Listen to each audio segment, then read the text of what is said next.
know what is discussed. If you do not wish to be recorded, please let us know at this time.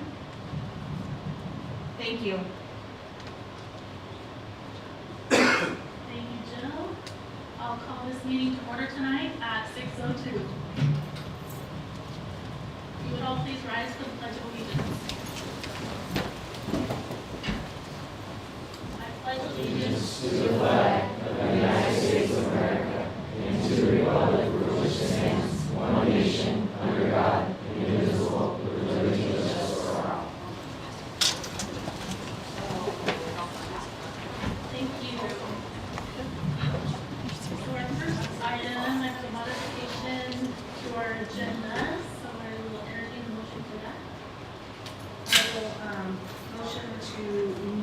I move to approve adding the agenda to the personnel consent agenda. I'll second that. Thank you. All in favor? Aye.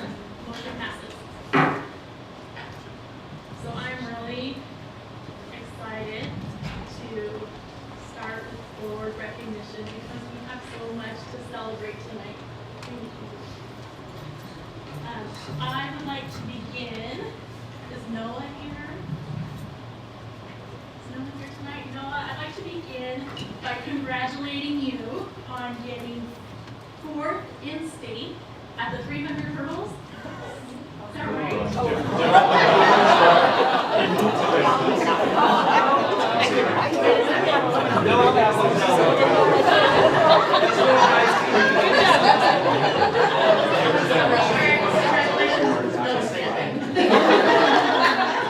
I'd like to see that.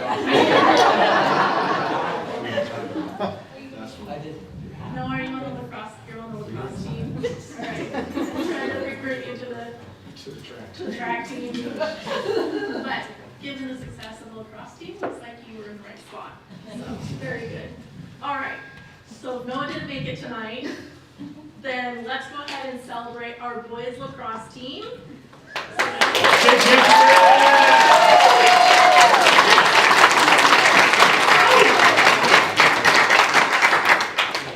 So our lacrosse team won the state 1A, 2A title, and we could not be prouder. Team, if you would like to come up, we have some certificates and bags, but before we do that, Coach Freeze or Mr. Slagle, would you like to come up? Coach Freeze. I did coach some of the lacrosse boys and girls when they were young. But I meant you were coach. I'm getting it all wrong tonight. So Superintendent Tyson Beeler, President Trudeau, it's a pleasure to be here tonight to celebrate really an incredible group of young men. First, Coach Tim Mackey and his son Quinault Mackey are the coaching staff.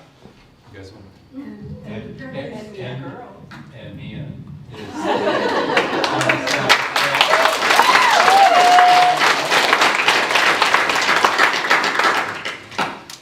and our 3 captains are here tonight. Aiden Hurd, Josh Franks, and Kurt Magnuson are also here. And so I want to hand it off to them. Actually, I'm going to put Aiden on the spot because he has just kind of an incredible anecdote about where the program has come from to where it is now in his time working lacrosse in Norman. Excellent. Hello. My name is Aiden Hurd, and I guess my little story I have to tell was about some of our seniors on this team are the last of what we sometimes call original 19. We're the first team of lacrosse boys here at Orting. We were a 4-5 team, and we were all 4th graders at the time. And I think it's a cool story because I remember starting on a team with about 19 of us, and we were struggling to win the game. It was pretty hard, honestly. But I think growing up with those boys, we created lifelong bonds, and we worked our butts off to this point. So to go from fighting one game to be called state champions, it's quite the deal. That's awesome.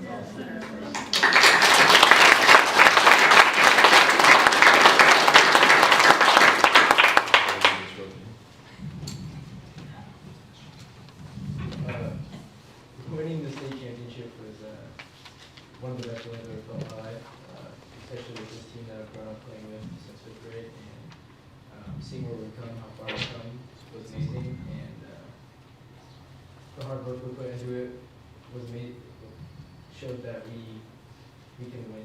We can win with our work we put in, and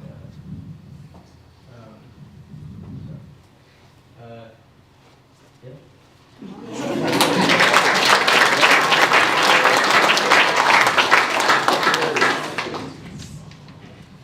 I'm just happy to see all the hard work that this team has put in over the years. It's finally paid off, especially like Hayden saying, through our night, like the original 19, we've made it this far, and I'm just proud of all of us to make it this far and do this good.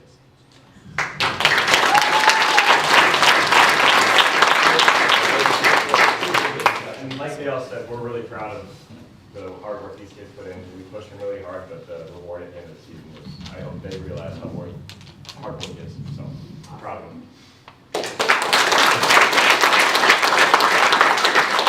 Thank you so much. It was truly an honor to coach these kids. Talent was outstanding, but what I appreciate, what Orting works on so much, is the character. And so having a team that has strong character and friendship and bonds with each other, the lacrosse was second. If you have that in place, everything else is easy. So well done in coaching and character.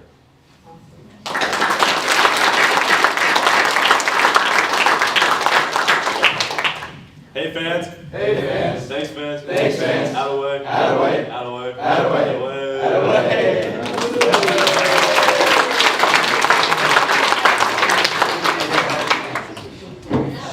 So lacrosse athletes, can you please come forward? We have a certificate that our board of directors would like to hand to you and a little gift bag to say thank you for all your hard work this season. And we'd love for you to stay up front. We want to get a picture with you and our board of directors, please.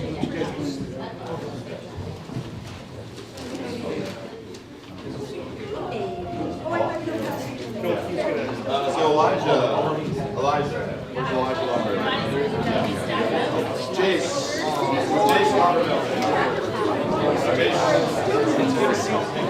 Good. They have not watched their journey. I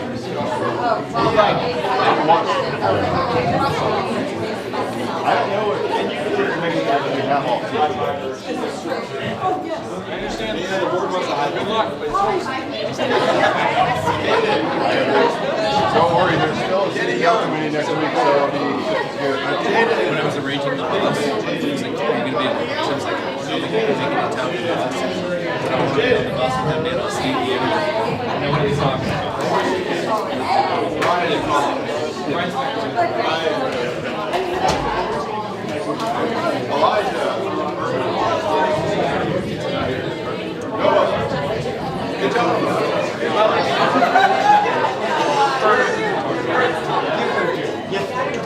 Tyler.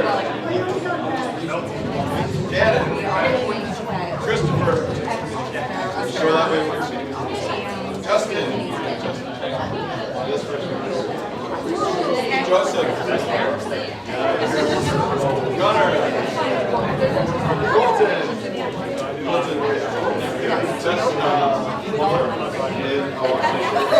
Cedar. Hayden. Derek. Donovan.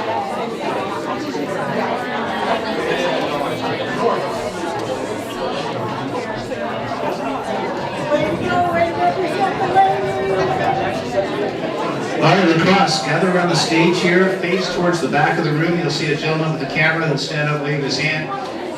Mr. O'Neill, he'll take a picture. Board, if you could just gather around in this wonderful group and get a photo. Student board reps, please come in the picture as well. We'd love to have you in this one.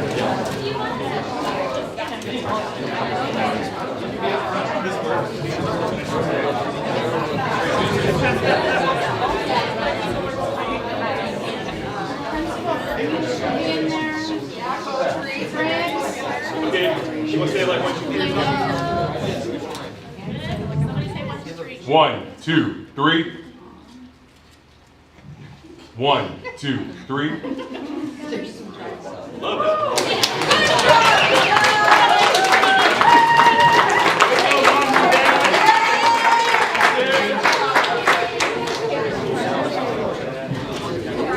So lacrosse boys, unless you want to stay with the rest of the board meeting, which is you'll be ripped, Justin. It's okay to exit.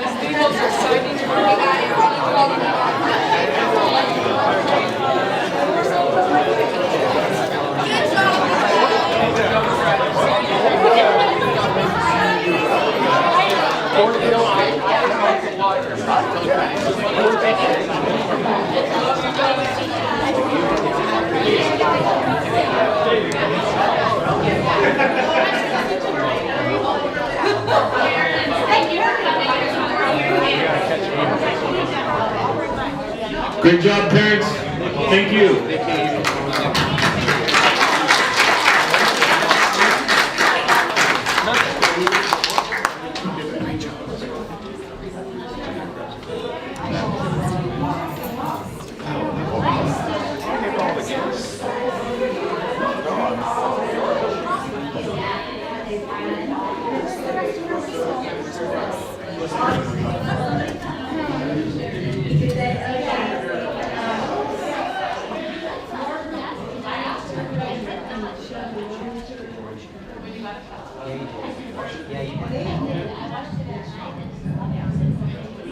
It looks different to me too.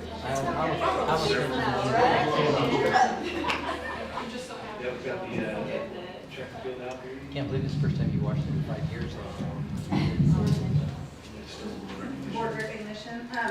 So I didn't, I'm gonna kind of continue with the lacrosse thing. So I don't know lacrosse, right? It's a new sport to me, so it was very exciting as they were making their way through their season and then into state.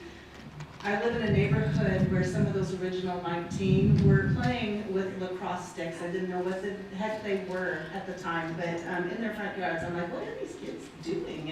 And now here they are, state champions. So I think that that's just really awesome, and it just reminds me a community that comes together like that. It just, I love Orting, so it's really cool.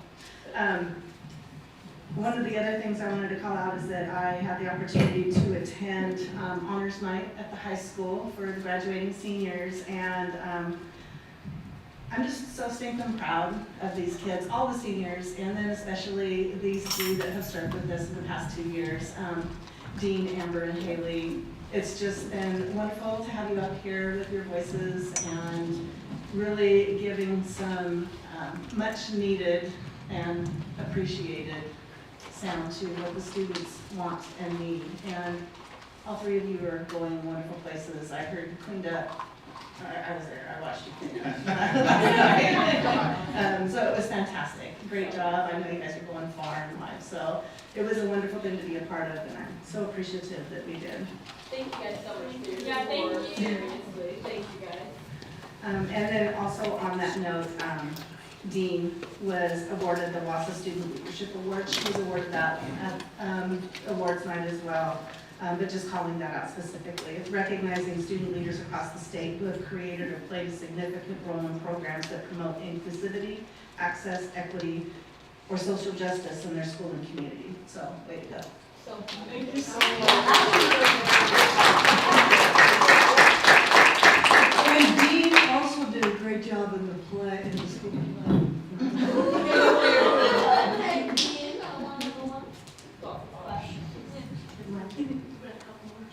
Yeah, the senior recognition ceremony, OHS National Honor Society, they collected over 1,500 diapers, 2,000 wipes, and it went to a place in Kent. It is the Pediatric Interim Care Center, and they care for babies born to people with substance abuse and addictions. So that was a huge, huge help to that facility there, and it just goes along with the honor of who they are and what they do, and that was pretty amazing. So awesome. Especially right now when supplies and things are hard to get. So, very No cool. doubt. Well, I just actually want to add to the lacrosse team. I was at the game, and I mean, I love that they won because they'd never beat Vashon. They've played them 3 times and they lost, and they were so amazing. They played so amazing. But what I love the most is right after the game when they won, almost the entire stands, and there were so many people from Orting, so many kids, high school kids, and they all just rushed the field and surrounded them, and it was the coolest thing to just see that school spirit. I mean, you know, to me, school spirit important. It makes or breaks a high school, and just to see all those kids so excited and jumping up and down and out on the field, and I don't know, I just loved it. I thought it was just great. So, Good timing for something like that. yeah. I wanted to say congratulations to all the teachers and parents for still working so hard. I have been, when I walk by, there are kindergarten kids in line playing maneuvering games just to go in the door. The people are coming up with all kinds of clever ideas just to keep those kids engaged as long as they can. And I know what a grind it is right now. So kudos to all of them for keeping going. And I have one more recognition, a shout out to our golf team who sent Jackson Martin and Derek Campana. Thank you, Capana. Derek Capana competed at the WIAA 2A, WIAA 2A state golf tournament in Olympia. So our golf team has had another successful season, and so we're super proud of them and how they finished out the year. So cool. Jackson's he tagged it first, he's gonna play, Mitigation. Perfect. That's awesome. That's exciting.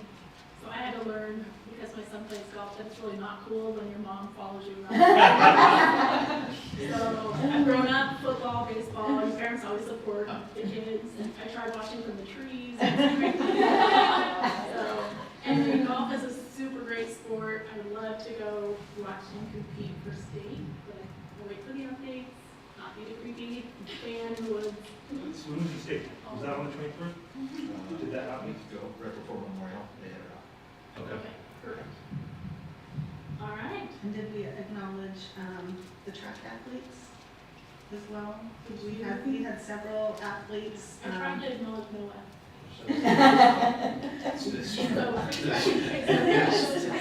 There's just too much winning going on. Yeah, it's a good problem to have. It's very exciting.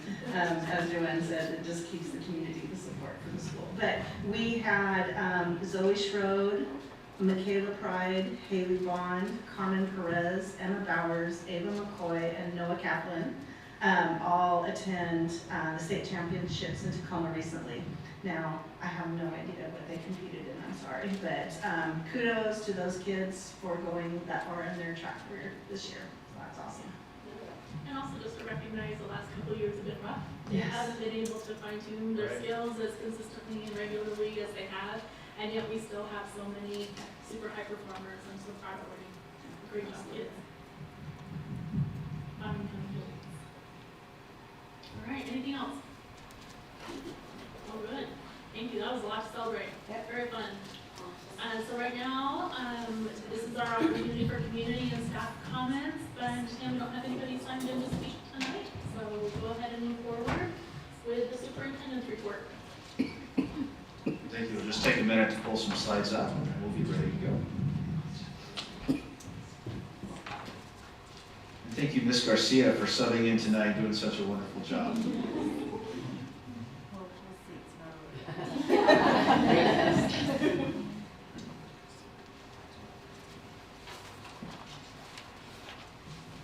And board, you did a wonderful job capturing much of what I put in the slideshow, as well as some pictures to go with many of the celebrations. It's been a busy spring and a busy month since we last met. So just working our way through, that is a picture of the Orting lacrosse team in the semifinals. What a treat to have that right here in the home field. The fans were just going nuts. We defeated Enumclaw, making our way to the finals last week, Saturday, with a 15-6 win over Vashon. Track and field, I did put all the names in your board reports so you can see the different events and what happened. And as we have traditionally done for years and years, any team, whether it's a club or a competitive team, they do a state send-off in the high school. Drumline band comes out, makes a big deal, and those were our athletes right before the send-off headed to state last Wednesday for a Thursday-Friday competition.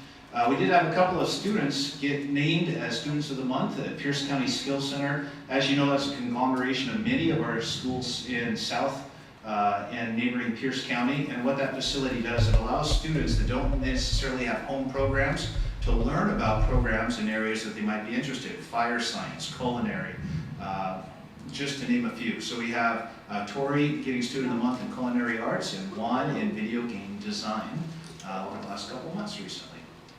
Moving on, we did recognize Dean Brandt with the WASA Student Leadership Award. That's a picture with Principal Fries and myself. We headed to Pierce County Skills Center to honor Dean with that distinction. Super cool. Band was last week. That was Orting High School Band Concert, and as we do traditionally with any of our performing arts in the spring concert, we say goodbye to our seniors, so that's just a wonderful bonding memory where they can just highlight and say thank you to one another, thank you to our teacher, and that was just a beautiful evening. Not to be outdone, our choir was just last night, and choir is a combined concert, so we have our middle school and high school students performing together, and I didn't capture this, but their final song were all the choir students singing together, and it was just powerful to have 7 years of students together in one combined voice. It was super, super cool.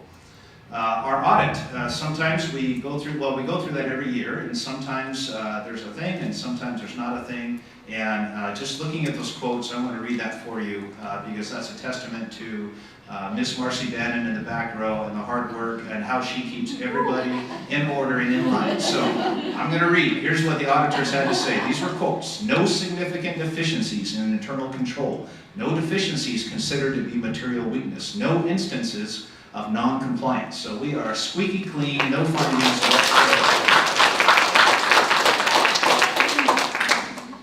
Those documents will be uploaded on our website and put in your packet for review. State golf, we did have Jackson and Donovan. Jackson was 31st in state. And that was not too long ago, about a week and a half. If you recall, boys golf competes in the fall, but all of the state tournaments happen in the springtime. So that was a big separation from their season to the tournament. Moving on, put an activity bus update in there just for your review. February, 287 students. March, 308 students. April, 438 students. Almost 2,000 miles driven just in that time frame. And those are students that can do things like lacrosse that might not have that opportunity if you didn't make that a priority. So super cool access. And we'll get a final update on our total engagement in extracurricular activities for you by August. So once we get all those numbers tallied, we'll have that for you because you've set that as a target for us, is to ensure that all of our students are attached or included in some way. We do have some upcoming activities. Ptarmigan Ridge has an upcoming field day. From the parent perspective, we have not had many engagement opportunities for volunteers over the course of the pandemic, so we're just starting to be able to turn the corner. So they're putting out their information to their families to be able to get them engaged. This is one of the coolest things I've seen in a long time, and I've seen a lot, but this was super cool. All of our high school clubs took turns building an engaging activity for our primary students. So last week we had what was called the OPS Carnival, and during that after lunch recess, our high school students worked side by side with our elementary students.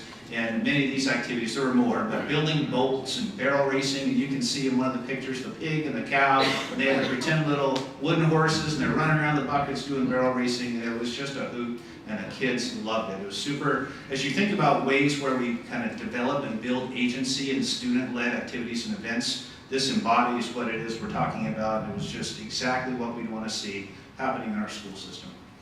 Other items, we do have an opportunity for PTR and OPS families to come together with Tacoma Rainiers, so that information has been out there to kind of build that family and community feel out on the 10th. There have been additional parent engagement activities, so PTR hosted a parent engagement night. Family movie night had over 150 people attend. So being able to move from where we've been, which is no contact and social distance and not talking to one another, to finally getting back to building school in the community, which we would believe and want and hope that our schools are a hub for that. We do have a Citizens Facility Advisory Committee that's coming up on Monday. This is going to be really cool, and I put an extra invite out to our PTAs, PTTEs, and we're going to be looking at a couple of different elementary designs. You'll hear more about that in our facility update tonight. And so we wanted to make sure our stakeholders have that chance to know that you can come and be a part of that. And of course, we're going to put that information on our website. And they're also going to see at that meeting on Monday some ideas about master plan variations for the high school. So our architect team has been very busy working with our staff, getting stakeholder input, and our CFAC committee gets to see some of the fruits of that work. Senior awards, you did mention that. One thing I would note, over $130,000 in local scholarships. And I'm pleased to announce last week we received an additional check for $20,000 for added local scholarships from the gentleman that owns C&D Industrial, the place that we purchased the land from next door, adjacent to Orting High School. So we received a $20,000 donation for the purpose of supporting our students. Graduation is June 9th, so all you need to remember is to be there at 5 o'clock, and Mrs. Renee Pauly will take it from there. We'll get us all set and ready for ceremonies at 6. And then I did include in your board updates several other spring events. It's not too late to come out and support our students in many end-of-the-year activities. And so you'll just see some of those dates and upcoming events in there to walk us up to and through the last day of school, which will be Thursday, June 16th. And that concludes my report. Very cool. The Nest and Birdie Cafe opening, I feel like that's a fantastic example of student agency. Could you tell me a little bit about that? Sure, the Nest has been an idea. So if you recall at our high school board workshop back in January, you heard from some FCCLA students, I believe there were 4 total, and they had this idea or this dream of how can we create a space for students to belong and be that lets us do some of our work in the marketing and the business side, the sweatshirts and t-shirts and items we create, that we can market and kind of create this cool hangout, internet cafe vibe. And they pitched an idea to CT Director Carlson, the assistant principal, and they had a price tag of about $30,000, and they dreamed and designed and set the foundation for what this looks like. Well, with COVID and a lot of delays, that furniture that they told you about that they ordered, it took a while to get here. So it's finally here. They have the items stocked, ready to go. So they're going to do a launch of what that Birdie Nest is next week. And so you're all invited, 6 o'clock. There's another activity going on that night. So I'm hoping to catch both. And if you can come or community can come, it'll be a wonderful, wonderful display of what student-led initiatives look like. Tuesday, right? Tuesday, high school, 6 o'clock. Same time, I believe we have a concert going on right then as well. I think that's the middle school band concert. So hoping to see one and hit the other. But very cool to see it all put together. I snuck a peek. It's awesome. Very good, thank you. All right. Excellent. So the next item, any questions? Report? Okay, wonderful, thank you very much. So now the next item on our agenda is the WASDA Board Self-Assessment Survey results. Each year the board, our student, or School Board Directors State Association provides us with an opportunity to self-assess. How are we working together as a board? How are we being stewards of the district? And it's an opportunity for us to see if we're on the same page and address any areas that we need to work on. You know, we expect our teachers and our students and all professionals in the district to continue to develop, and this is our opportunity to kind of invest that time in ourselves and have that conversation. I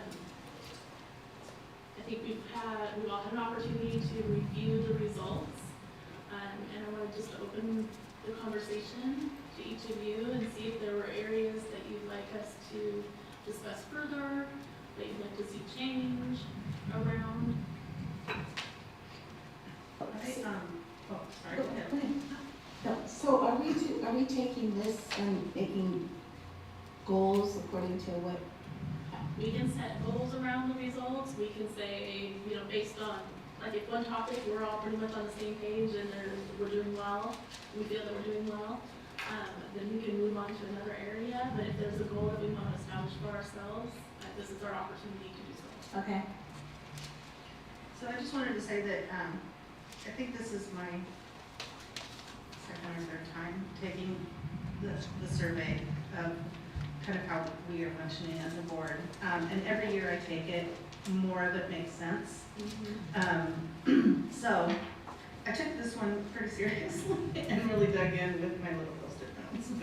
But for me, looking at standard number 2, which is the set and communicate high expectations for student learning with clear goals and plans for meeting those expectations. And then standard number 5, which is engage local community and represent the values and expectations they hold for their schools.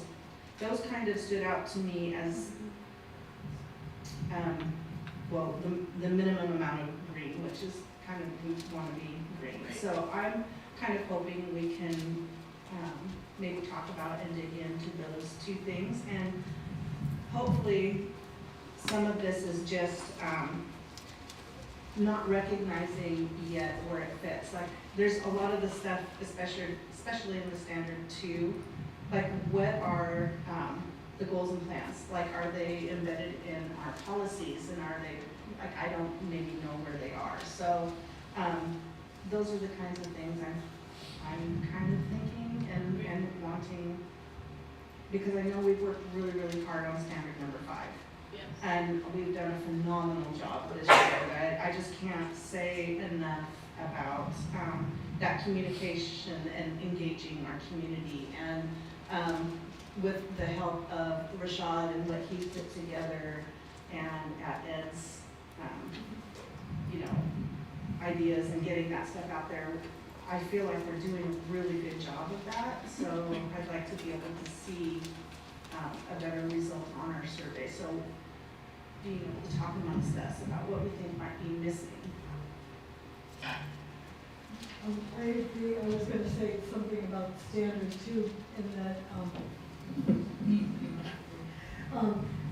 after looking at the Healthy Child survey, reading that over, not having the regular data we have for academics, we're now coming into a phase where we need to look at the whole child and focus there so that we can help kids progress from some difficult times. And I think we're on the right track with the agency and the identity, because having been a teacher, I know you really don't learn things unless you are feeling good about yourself, which was one thing that really disturbed me when I read the Healthy Child survey, that data. So that's my focus, and I hope we all want to focus on going from here and helping our kids be the best they can be. The one that really stood out to me for a couple of reasons was having the standard 3, where it says that we have policies in place to ensure hiring and retention of highly qualified staff. Well, I might be wrong, but I think I found out that we really don't have a policy in place for that. I'm not sure, but it sounded kind of like we needed to work on it or whatever. That when I was kind of asking about it, it seemed like I didn't understand the policy of what that is. And then I don't know about policies for evaluating staff based on student success. So both of those, they might be somewhere, but I haven't found them. And I just think that's, especially hiring and retention of highly qualified staff right now with this shortage of teachers and the shortage of parents, it's really important that we're right on that. So that would be something that I would really like to check into. Okay. So higher retention, I'm sorry, you said another one. I don't know if there's a policy, I haven't seen it, maybe there is, but I haven't noticed it, is that evaluating staff based on student success. And I don't know if we want it or don't want it, but that's in here, we don't have it. Those are components, student growth are components in our evaluation process now. And that's been part of But are we really tying the teacher to the student success for the evaluation? It's tied to the growth goal, yes, so Just the that growth. is a component. One of the challenges we've had is we haven't had growth data Okay. for the last couple of years. So Okay. we're just starting to get back into that. So student growth will reemerge at a different level. From a state perspective, it's been primarily classroom-based or whatever data we can get our hands on, which is like the PLC data, summative kind of And then data we're together. tying that back into their Yeah, evaluation. but student growth is a component of all of our administrator and teacher Right, evaluations. so we're, okay, we're not just doing I just haven't seen it for a while, so I was just wondering. Well, and in the evaluation, collaboration is around the PLC growth goals. Right, but I just haven't seen it as a board, and that's what I'm saying. I know in the past we've shared the evaluation form. Would that be helpful for you, the current version? No, that's fine. I just was wondering if we have like a form on it, or if we see it, or, I didn't know, so.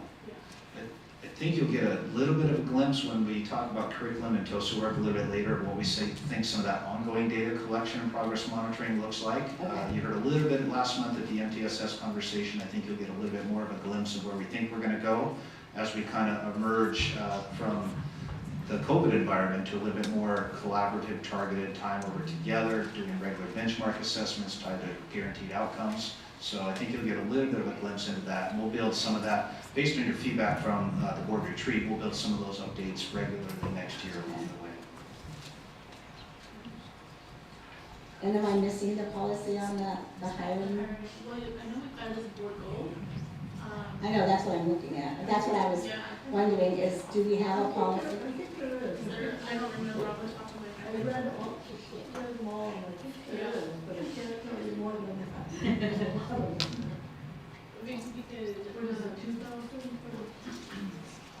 yeah, I can't remember every policy. No, I mean, What we can do is, Joanne, are you interested in finding the policy? Or are you interested in like operational practices around? Well, I would like to see operational practices probably, Okay. yeah. Or Or, talk about an opportunity for Debbie maybe to come and Yeah, share, that'd be great. share some of the norms around recruiting and Yeah. hiring and maybe some of the things that are being done differently given the climate, the recruiting climate that we're in today. it's just so different than it's ever been really right now. You know, so I just think that just looking at that to make sure that we're getting teachers and we're keeping teachers, or, you know, Yeah. so. Okay. Then, we talked to Debbie about when it would be an appropriate time in our calendar, work with Bonnie to maybe add that to a board work session. For sure. Is that cool? That'd be great, yeah. Okay. And then, Melissa, going back to your standard 2, standard 5, those are the areas I feel like we need the most amount of work on. We've made great strides, but like you said, some of it's a little bit of timing. I've had a similar experience where, you know, every time you take the survey, like each year you get a little bit more familiar with just the cadence of information that we get and which month the reports come through and we will get those details. But I think those two items, communication and establishing and setting those high expectations for student learning and engaging the local community, it'd be great to kind of recap some of that work and remind ourselves, at least remind me, I need to remember all the pieces that we're doing in support of those two standards. And then we can decide, do we want to ask for something different or more? Does that sound? Yeah. That sounds good. Well, and both of them have been more situational, I think, than the others, because the 5, we've been working on, you know, building, acquiring land, building, hiring a new superintendent. So there have been real specific things rather than some of those broader things. I mean, so we've been doing, but I mean, aimed at specific things rather than everyone. Yeah, almost like we need to recognize the work that's been done. And we've done things differently as a result of having that standard, different than what we've done in years past. Doesn't mean we've arrived. Yeah. But, yeah, so let's continue this conversation. We can talk about it further in our webinar meetings and discuss what needs to become part of our board work session. More conversation about this. I know that those are the two basic standards, but I kind of cherry picked one that I feel is coming up important, and we're going to the presentation on tonight, since we haven't done a lot of this when it comes to the curriculum process. So something that highlights that exact process, how we're involving, because there's involving the community in selecting curriculum, the policies that we have that support research-based best practice for staff development, and the policies that require rigorous and regular evaluation. So I know we have, and we talked about it, there's a timeline and a chart. I know that Steve has shared that with us previously, but I would also like a refresher on that process. some of those things are on hold. Exactly, which is why I think talking about it now as it's coming up, Yeah. because it's going to happen. Yep, yeah, agree.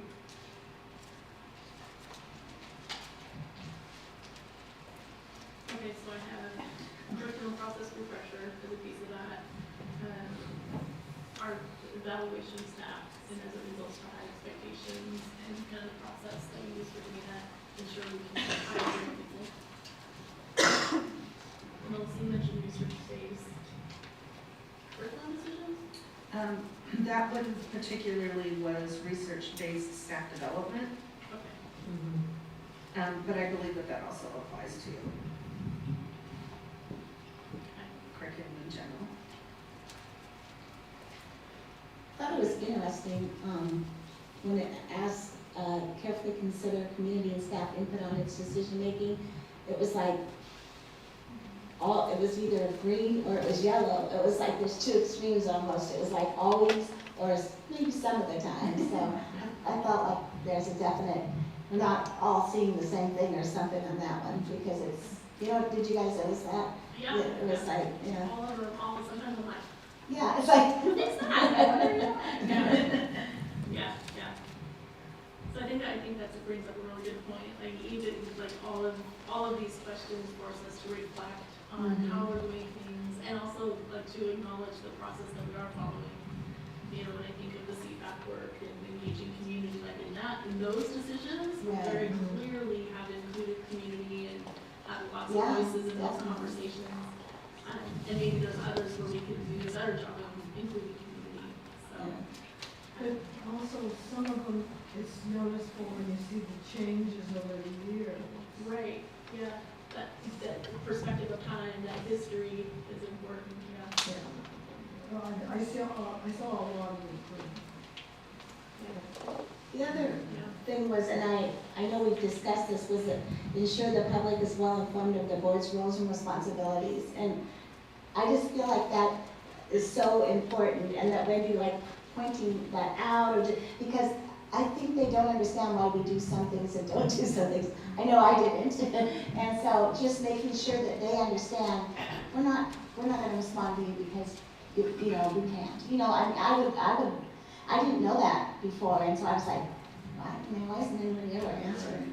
But I just think that letting people know that what we can and can't do would really help them to understand why we do some things and why we don't.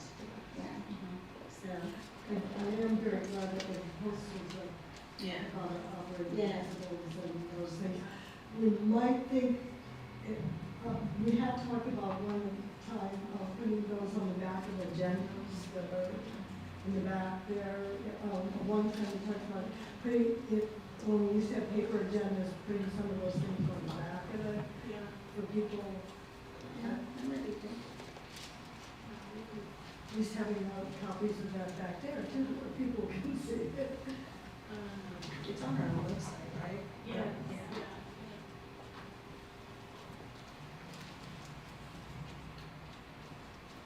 So that's plenty about that.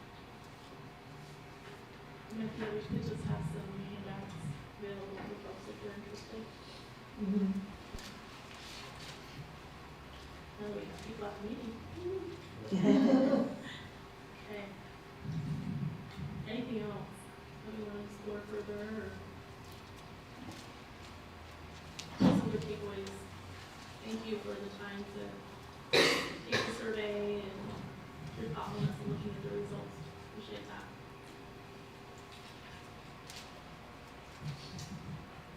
Thank you. At this time, we will begin the reports section, and we made a change to our normal agenda, and I feel like it's the right thing to do. I'm excited about this. We moved our student reports to the top of the reports list because student voice is very important to this board, and so we want to make sure that you are heard and prioritized. So we'd like to invite you up for your student reports.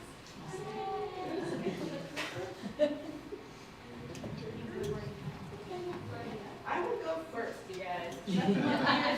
Absolutely. Yeah. Wait, what'd you say? Here on stage. You're good. Oh, you have the microphone. Okay.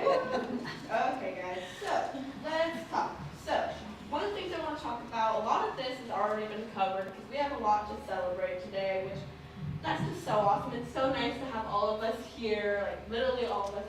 It's nice. I'm really glad to have us all here. So yeah, a lot of stuff's been touched already, but here's some of it. So as we were talking about, we had our National Honor Society Awards. Dee was actually one of the officers for that, and it was really cool to hear her speak. She's just so professional. Like, I've known her for a really long time, and it's awesome to see all the crazy, great things that she's done.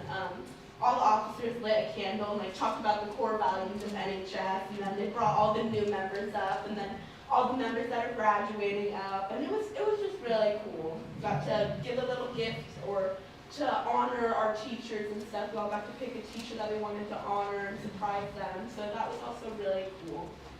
As we were talking about, we had the clubs go to the little school.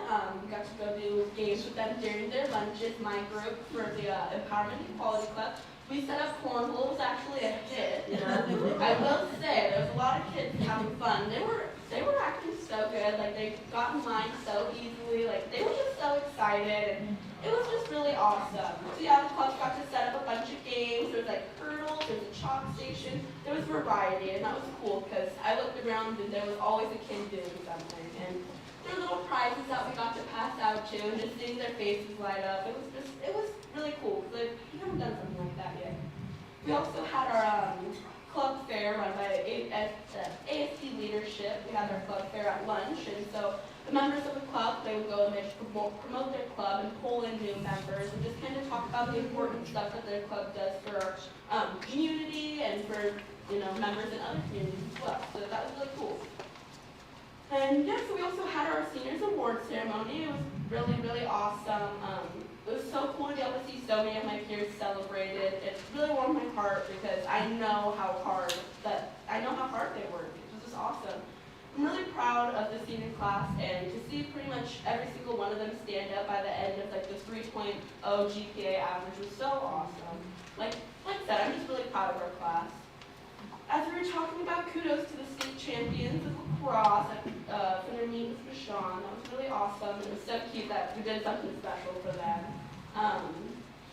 As a part of some leadership students projects, we have a volleyball tournament coming up on Friday at 5 p.m. in the gym at the high school. Sign-ups will happen at the door, so we're going to have teams of 4, and it can be any student or non-student, but each team will be $10 for admission. And then we also have the Orting FFA. They're at WSU. The vet tech students are actually competing, so that's really exciting. I wish them luck. So yeah, so that's the end of my report, but I just want to say how much I appreciate all of you guys and how much I appreciate our community members and my student board members. It was really an honor being able to be a part of this, and I just love being in the know, and I appreciate all of you guys. Thank you so much. Thank you. Thanks, guys.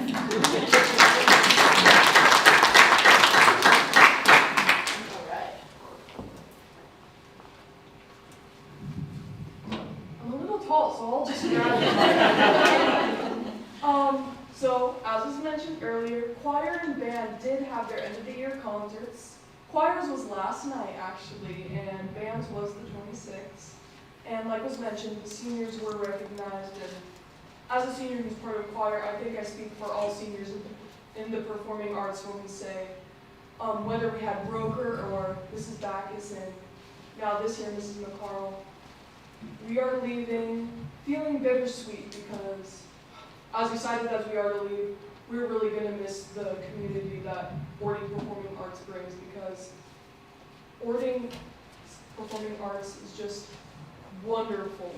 Like, there is some amazing talent, as we had drummers go to state earlier this year, but just the family that's built in performing arts is just nothing like I've seen, and I'm so glad to have been a part of it. And like I said, as I was in choir, this was the first year we had Mrs. McCarl because Mrs. Backus did retire, and I think I speak for majority of us choir kids when we say she was such an excellent hire, and I'm excited to see where she takes the choir going forward, especially here in the middle school choir. They're absolutely phenomenal, and I know just going forward it's going to get better and better, so I hope you guys get to enjoy more of the choir, and I hope there are more field trips and stuff to come. Sadly, we don't have this year, but Yeah, and like Haley mentioned, and has been mentioned, Senior Awards Night did happen, and I just want to briefly say, for those of you who were there, I hope you are just as proud as I was when they kept calling Haley and Amber's name for all those scholarships and awards. I thought I was going to pass out, not just from the terrible heat, but from how hard I was smiling and screaming for them every time they got a scholarship. I'm just so stinking proud of them. So proud. And I hope you guys are just as proud. I know you probably are beyond, but yeah, that was awesome. And I just want to say, it was mentioned that I won the WASA award, and I am obviously very proud of that award, but I'm more proud of what's to come from that award, because although I was given the title, all the pursuits I've done that have led to that award, I've never worked alone in, and I'm really glad to share with you that most of the projects I've done that have gotten me that award have been with the help of underclassmen, sophomores and juniors. So going forward, I can graduate excited for the future of Orting, because there are people that are going to take my place and work just as hard to ensure equity, inclusivity, and access in our school.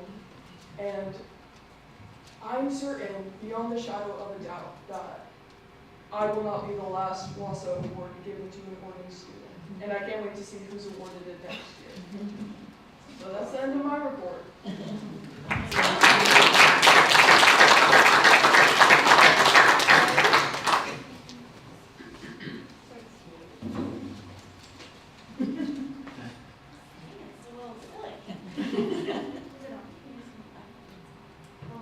Okay, I'm just gonna talk about So, tomorrow we have starting our field day. It's for the OHS students. It is afterward our awards assembly, so we'll be recognizing some students tomorrow at our assembly, and it'll be the move-up ceremony where the seniors move from their spot in the bleachers to their spots on the floor, and then each class will move accordingly to their new places. So that'll be super exciting. And afterwards, there is a volleyball match that goes on between staff and students, and field day with a bunch of, with weather persisting, but some bouncy houses, a dunk tank, some popcorn, cotton candy, a lot of other things that obviously are a lot to mention. But we're very excited for that, and I cannot wait. I just hope it doesn't rain. Senior Activity Day is June 8th, the day before graduation. So a lot of us seniors are going to be participating in a trip going to Woodland Park Zoo in Seattle, and then Alki Beach afterwards for a barbecue. So we're very excited about that. A good bonding experience and a nice fun beach day. Hopefully the weather's nice for that as well, because this weather is just going crazy. I don't know what's going on, but June 9th, graduation. We're very excited for that. Throughout the day, there's going to be a few other events aside from just graduation. So starting very early, we're taking a senior class picture and then doing our community walk. So there's a chance we might stop by here, come see you guys. We're definitely going to PTR, OPS, OMS, and of course OHS. So keep your eyes peeled. We'll be around. Following graduation, we have the senior class trip put on by Project Grad. They are taking a handful of us, not a handful, much more, but a good amount of us to Silverwood and Coeur d'Alene for the day, and also an indoor water park. There's also something at the Haven before we leave. I do not know specifics on that, but we're very excited. We're going to put on a good party. I don't really have that much else. Because after that, we're all gone. So that's what I have. Thank you.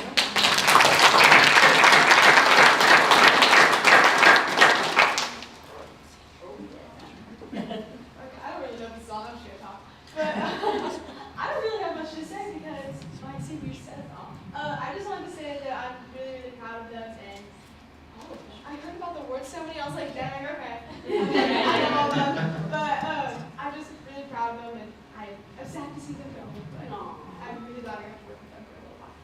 So, thank you. Thank you.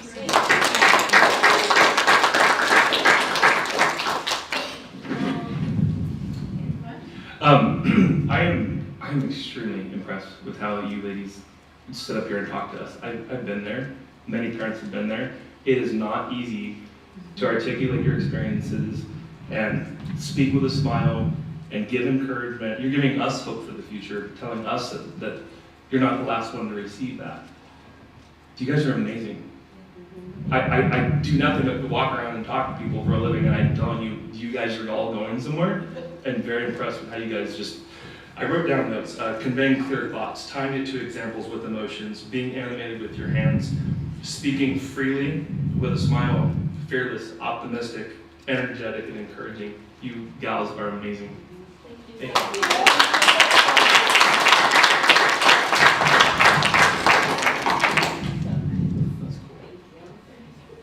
Well, we have so much appreciation, as Rick said, for not just the poise and grace with which you seek and lead here in the district, but the impact that you've had in our schools, not just at high school, throughout all of our buildings. We couldn't be prouder, we couldn't be more excited to see you cross that stage on June 9th. But before you go, we have some tokens of appreciation for you. Oh, no.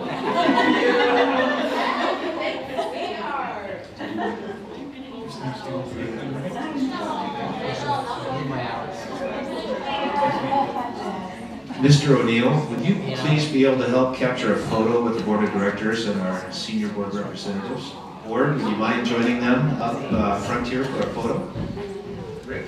Yeah.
Thank you guys so much. Thank you guys. We can't tell you how much we appreciate it.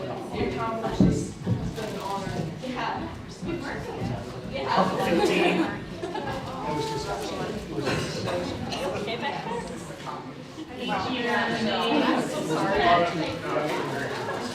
Our student board representatives are some of our busiest students with many, many commitments.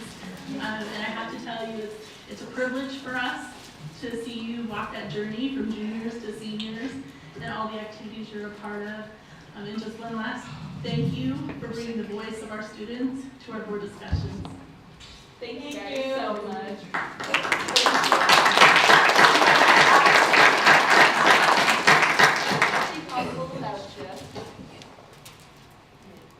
All right. So speaking of board representatives, I'd like to invite Grace back up for her Are You OK presentation, which we've been waiting suspensefully. Yeah. I know, we're so nervous. I was like, I was like, really? I was so ready. Okay, great. I'm so excited. It's my favorite. I was there. I had to convert it from Canva back to PowerPoint to Google. It was interesting, but okay.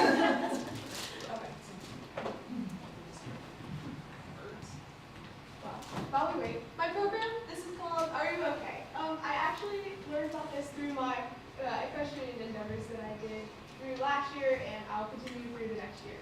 But this program is all about making those meaningful connections that will last a lifetime, just by making sure we have that support in our community.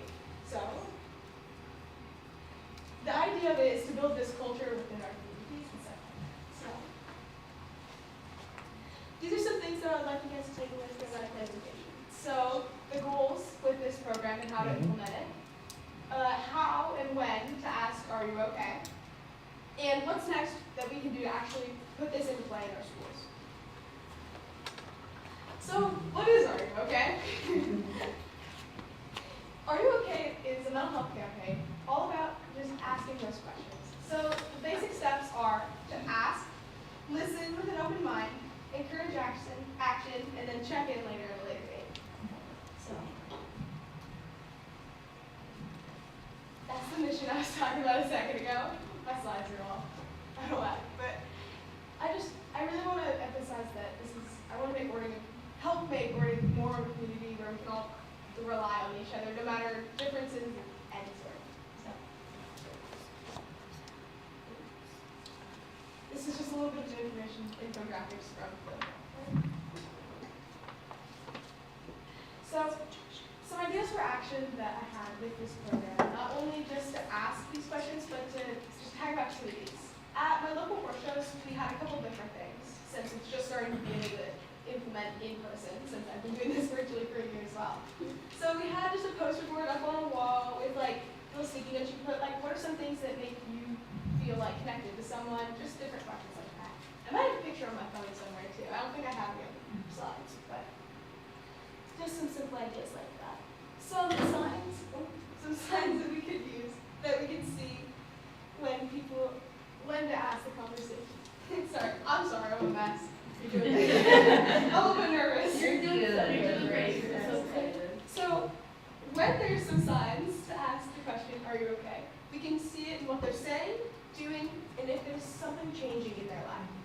So, some examples would be if they're confused, they're just having a hard time, you can see it on their face. You can see just the little things. Everybody knows what they see, but it's hard to actually take that step and ask if you don't know how also. So these are the 4 steps. To ask the question, are you okay? To listen with an open mind. To encourage action from another adult or someone you support, trust, love, and then to make sure you check in on them at a later date. And this program's idea is to have the ideas that you can do this, no matter who you are or anything. You've got what it takes to change a life. So, some things in case they do say, like, I'm okay, like, you know something's not right. So, some things we can do, we can just be there for them. Even if they're not willing to talk, just let them know you're always there for them. Ask them to hang out, just little things. And check in with them again at a later date, because it may just not be a long time. So, this is my step 2, evidently. I'm so sorry, my slides must have got a lot of whack. But, so listening, just make sure you actually hear what they're saying and don't try to blend it with personal experiences, just the little things. I don't even know what's going on now. Okay, But, following you. You're good. with my slides, I'm so sorry. I thought this was good. But there are some links that we can use to actually reach out in case someone is seriously in danger. That's just the check-in slide, so what can we do to have more support? Some other things we need to remember before we ask the question, are you okay? We have to make sure we're personally in an okay spot to be able to do this. So we have to be in a good headspace. We have to make sure that we're prepared for anything that could be thrown our way if we do have these conversations, just in case something could be a little harder to hear. And make sure you pick your moment well. Make sure you're find environment, make sure you're not too out in the public in case they're not too open. This is just a simple little infographic that I tossed in here, which has all the steps and some basic conversation starters. So, what's next for Orting High School? What can we do to actually implement this program into or any school, sorry. What can we do to implement this in our schools? We can start by little mindful moments. It's kind of like SEL actually, with social emotional learning base. We can just start implementing those little conversations to having people open up. Just start with the basic things with the weekend, just making sure that everybody is open to the game. And here are some examples of just silly things that we can do just to promote the brand and idea of this program. We can do just silly food things. There's all sorts of chalk items. We can write positive quotes out on the foyer and all those corridors and stuff like that. We can do a bunch of signage and all sorts of things like that. Joy's not that was my favorite. That is so cute. Some other things I have that I wrote down real quick before I move on to the next slide. Sorry. Some little things we can start posting, make a social media account, or start recognizing things more on social media by just starting conversation points, or we can have reflection days. I have a better analogy for that in my head. Just pushing it out there, more content, more exposure to this program. Here's some more just little things. But so for some actual activities though, we can host events based around Are You Okay? Like this and the sausage sizzle, like just like a maybe a breakfast event. We can have team events and challenges where we come together just to get people connected to begin with. We can have Wear Yellow Day, it's just a support the cause, yellow is a happy color. And just little things like that. So, I believe that's all. Sorry, that was kind of all out of order, but that's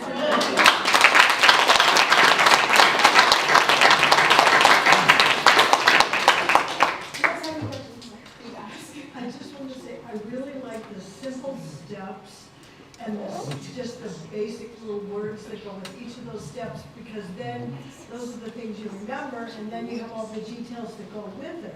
But, you know, it's like recognize, refuse, report. You know, it's the simple steps are the things that you're going to remember at that moment when you need them. Thank you. I want to say, Teresa, that I remember when you interviewed to be the junior board representative, and this was a passion project of yours. Yeah. And I remember hearing about it then, and I left that interview process thinking, I can't wait to see what she actually brings to us at some point. And so I know you've been working on it for a while, and it's something near and dear to your heart.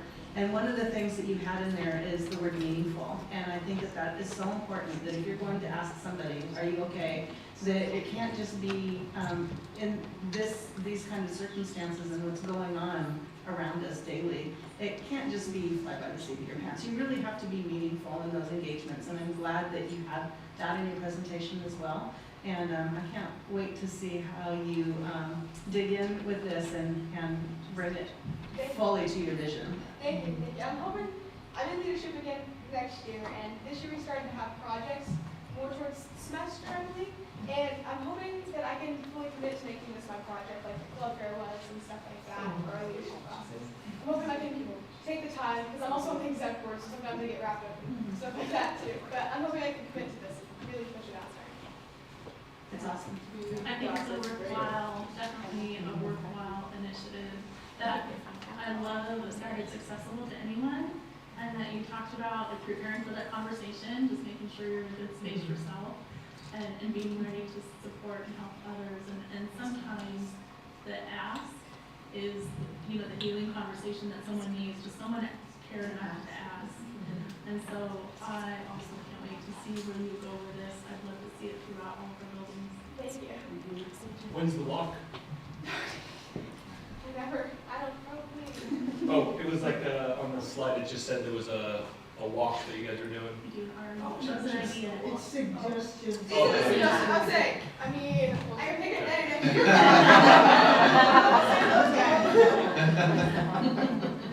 I'll say, whatever you're doing. Next year. I was going to work towards it this year, but I got caught up so much in my schooling this year that I personally struggled a little bit this year, just coming back from COVID and stuff. So I'm hoping I can implement this fully next year and start off.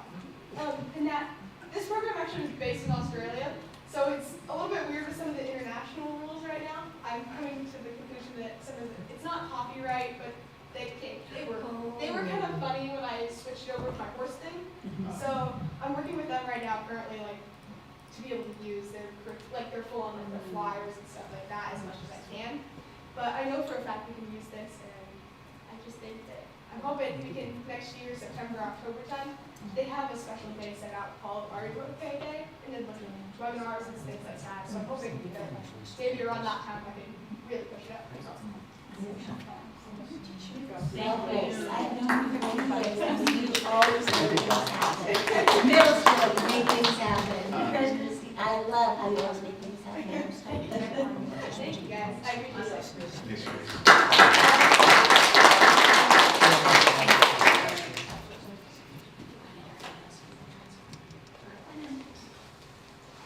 Alright. Next I'd like to invite Liz and Matt up for our facilities update.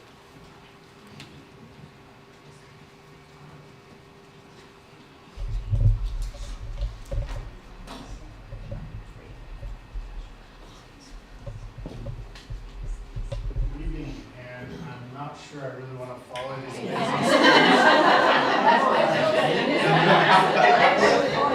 That's why I need some moral support.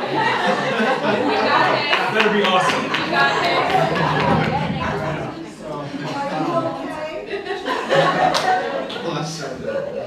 I'm trying to be. I'm going to lower the bar and just say I'm hoping that I can keep going late and at least mostly engaged. So we looked at these things and talked about some of these goals last time for what we're going to be doing this spring, and we thought we'd just give you a quick update. Many of these things are ongoing and moving forward about capital projects. So working with the new elementary school site, I think we're well on our way there. We have kicked off the elementary school conceptual design process, and so we're going to chat about that tonight. And then obviously you guys have been very involved in helping to get a really strong draft of the long-range plan going in on next week. We'll be having our next feedback committee meeting to really touch base on that again. So I think we're making progress on all of those things. We don't have an update for you tonight on additional work, but we continue to work with developers to be securing future school sites. And I think we've talked quite a bit about this. I think the main thing that's new is probably that the traffic counts have been going on, I think last week, if I remember right. As well as you probably saw drill rigs out there, so they've completed the drilling and they're now kind of preparing their analysis to send to us. So that is moving forward. And then over the last 3-4 weeks or so, we've met with the conceptual elementary school design committee talking about the conceptual design. On a week from tomorrow will be our final meeting with them. And during that meeting, our goal is to be able to select a single kind of preferred conceptual design idea for what the new school would be. So what we're going to share with you tonight is a little bit about what we've been doing together, and then also be able to show you kind of the 2 finalist designs that we're looking at with the committee, and currently we're working on making some refinements to those as we move forward. And so one of the things that's been really important, of course, is just the amazing view and that amazing site. It's really going to be a great place for learning. And so that's going to be helping to set the stage for what these designs are doing. Even some of the things that we really like too, some of the smaller scale things and some of the screening that's there, the nice trees. Right now, you'll see in our plans, we don't show that we've kind of worked out how to keep some of that, but I think our goal is to be able to do some of that so that we can keep this nice feel. We talked a lot during the process of purchasing and acquiring the property about the wetlands on site. This is a photo of one of them. It's not the best photo. I need to get a better photo to see kind of the water in the bottom, but we've been talking about how to think about these wetlands as not something that's a challenge, but something that's a really opportunity for learning.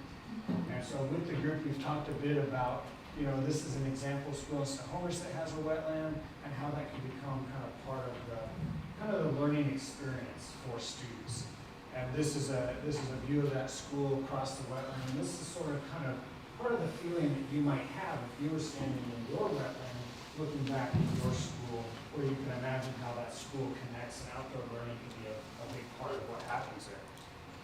When we started out, we talked about with the committee, what's that experience you want to have when you enter the school? I'm trying to get a sense of what's the feeling that you want people to have, and the words that are up here are those things that really kind of rose to the top in terms of what that feeling might be.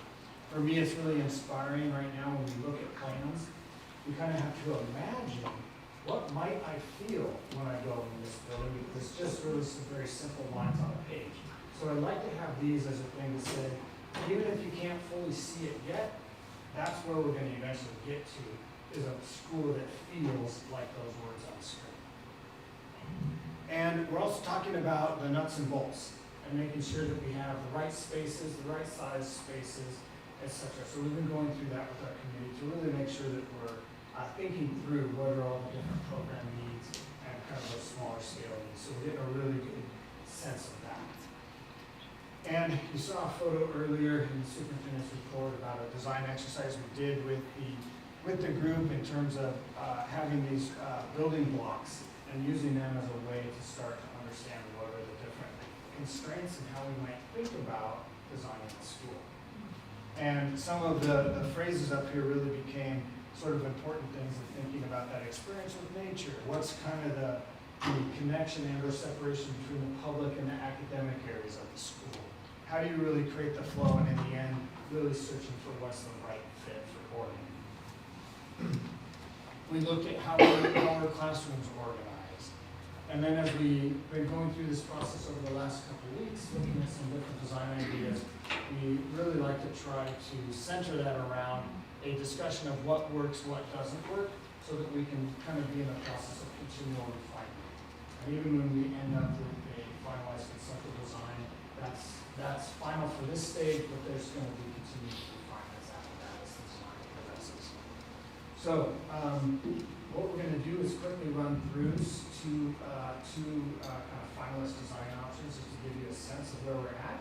I think it might be good if I run through everything quickly, and then we can kind of come back and chat about it, and or go through any questions you might have, because then you can kind of get a sense of where we're at. So we always like to start, well, what are we trying to accomplish? What's sort of the inspiration behind that? And with this design idea, it's really inspired by this space in between these two buildings that sort of draws nature in and becomes part of that outdoor classroom. We were inspired by a tour we did of Fruit Grove Elementary in Kiel, which had kind of two classroom wings and a really nice kind of natural space in between that created a great learning environment. And as we start to then look at, well, how does this sit on the site? So just a quick orientation here. Rocky Road is up at the top, the highway here on the left, and this green squiggly thing here is the wetland. And then this is basically an access road that we'll be building that will eventually connect down to the roundabout at White Hawk Avenue. So what we're looking at is being able to have a good-sized parent drop-off area. We know queuing is really important.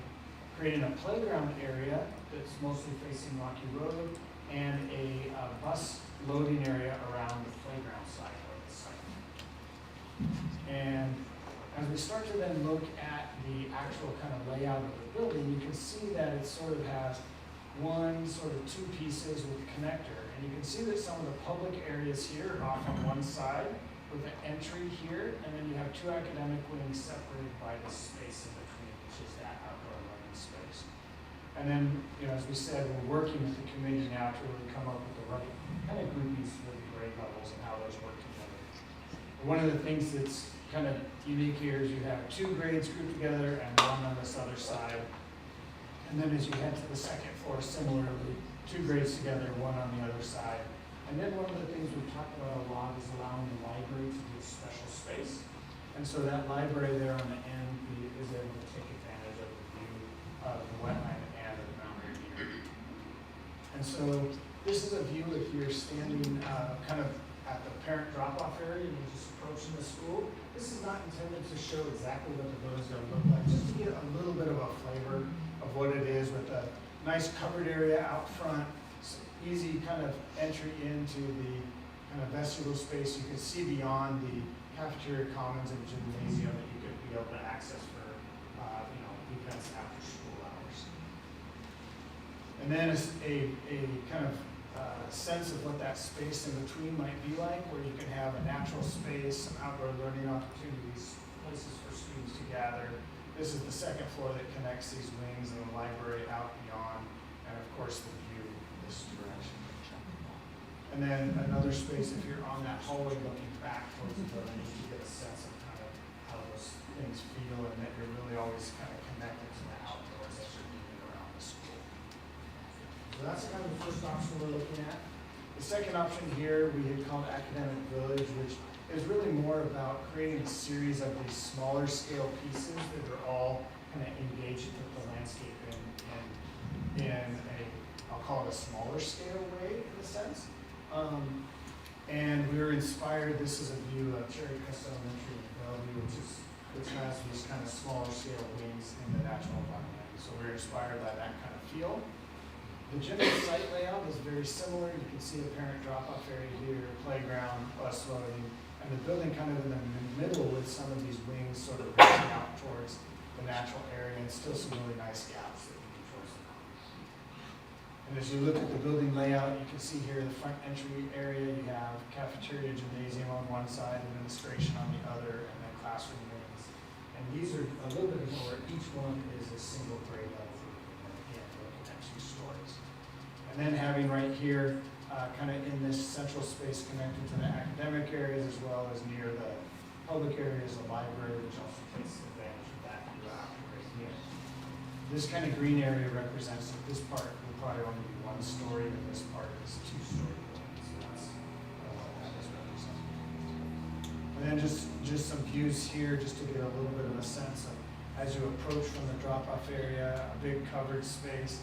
Next to that, you can see kind of the cafeteria sort of through these windows and the main entry of the library up above.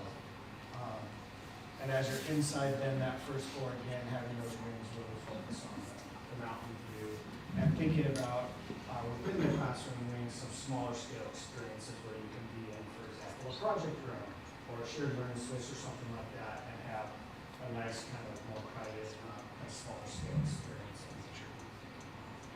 Okay, so before I move on, maybe I will pause it. That's kind of a lot run through things quickly, but just to get a sense of sort of the way we start to evaluate things. We like to get things on paper, or in this case, visually, and really get a sense of what's working, what isn't, and how can we best take things to the next step. It's cool. One question. Yes. Are the trees cottonwood? Some of those are. So that is a big question. We want to keep all of those. So I hear you there. Yeah. Especially right now, the wind's blowing and it's Because every hour is getting thicker. Yes. Understood. So that is a very fair question.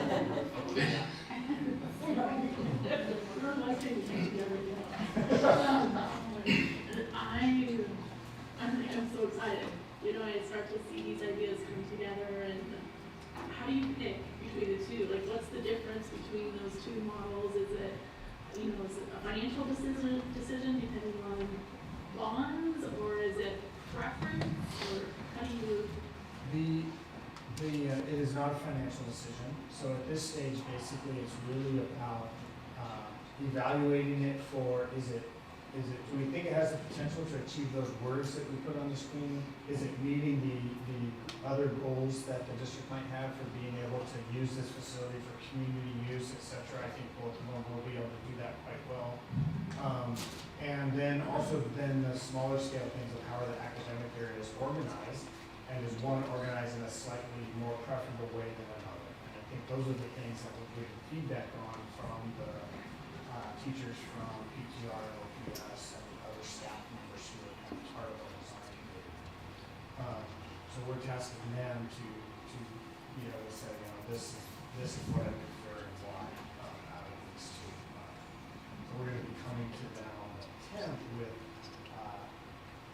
revised, updated versions of these two ideas that have more detail to them so that they can get a better sense of what really is the right fit.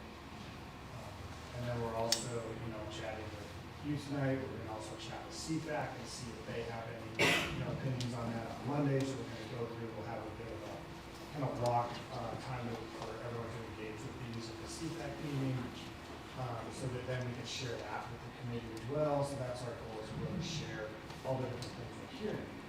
The other piece that I was going to talk about later as well in terms of sharing that information is today we were at PTR, we hung out in the staff room, we had these drawings up on boards there so that anyone who was interested could come on in, chat with us, share their ideas, and so that was also a good thing for us today, and we'll be doing the same thing tomorrow at APS. So I'm trying to be able to, allow the design committee to be the voice we interact with most, but then to be able to bring in these other voices as well, so that we can have this. Would there be another opportunity for staff input at a later date? Absolutely. Okay. So what this stage is going to do is just set the big picture direction. Here's basically how the building's laid out, basically how the site itself is laid out in terms of where's the parking, where's the buses, etc.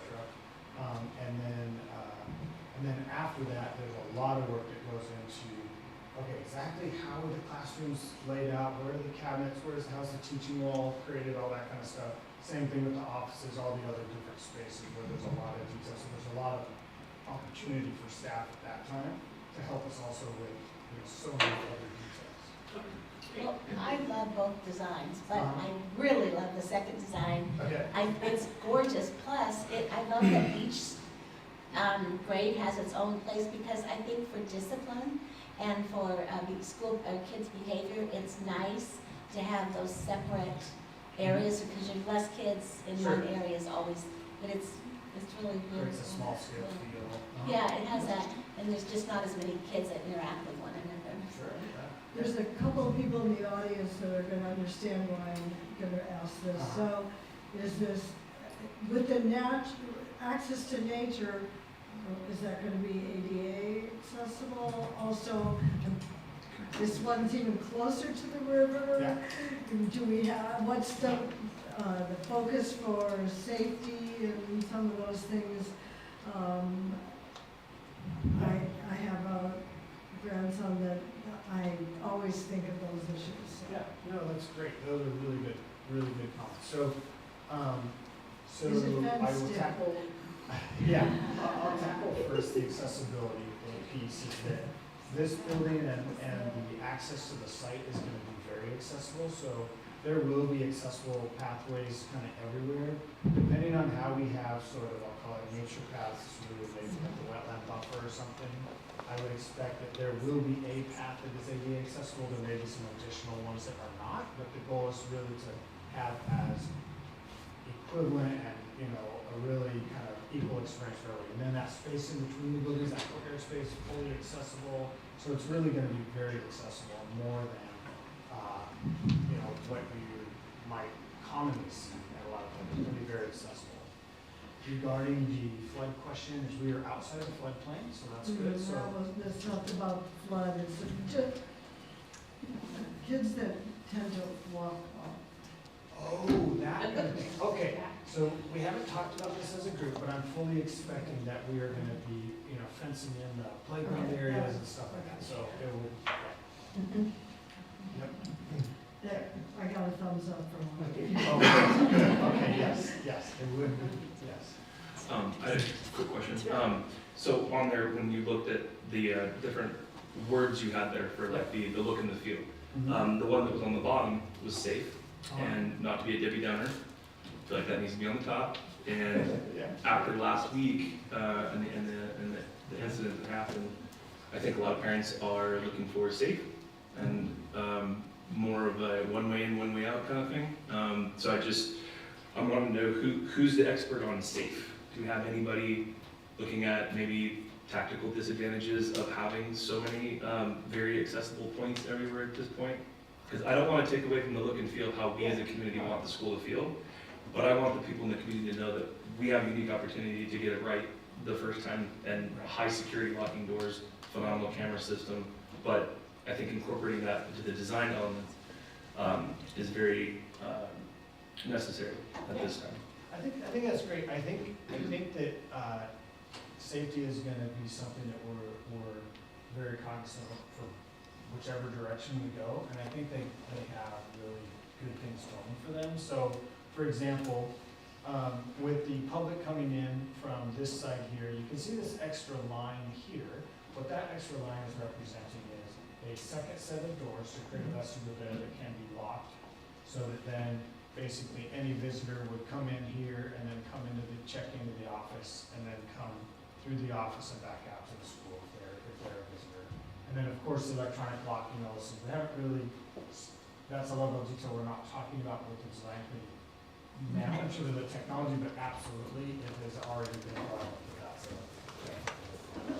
Is there any subject matter experts in regarding safety for how schools are built who are involved in the CFAC committee?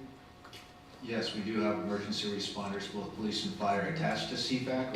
Liz Leroy has been working with several stakeholder groups that would have elements of safety, health services, our school resource officer, facilities, maintenance. So she's working on scheduling input sessions with our architect team and several of those other stakeholder groups that we have within our community, as well as our local emergency responders. So we will have partners and input along the way in that regard.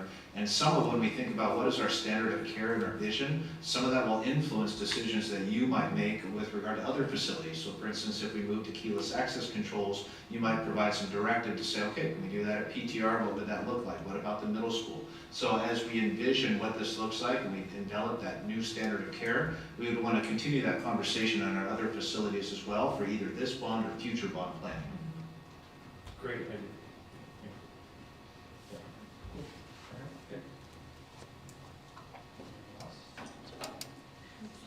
I'm excited for the discussion with the CFAC committee and getting community's reaction to this.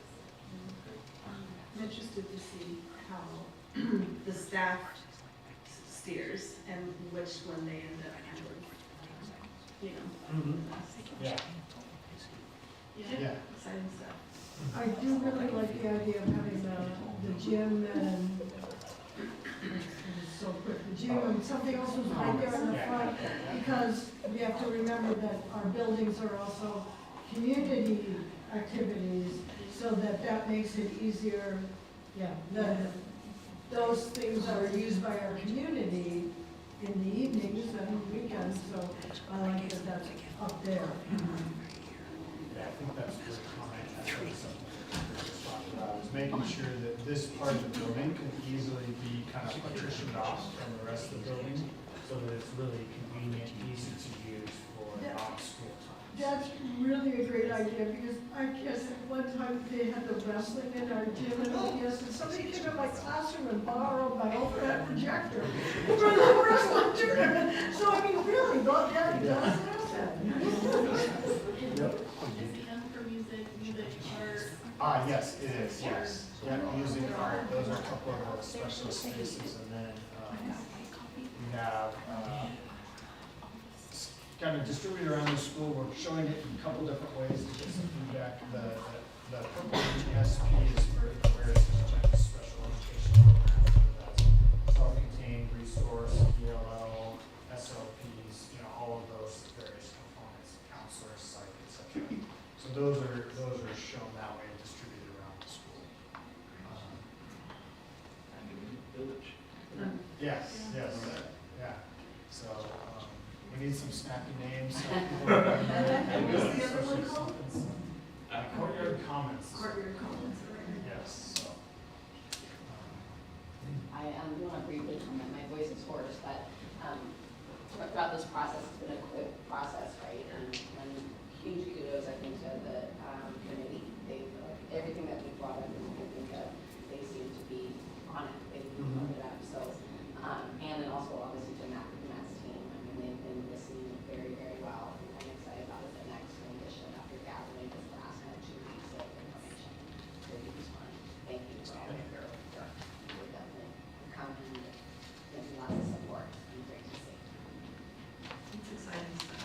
I think we talked about all of this already, the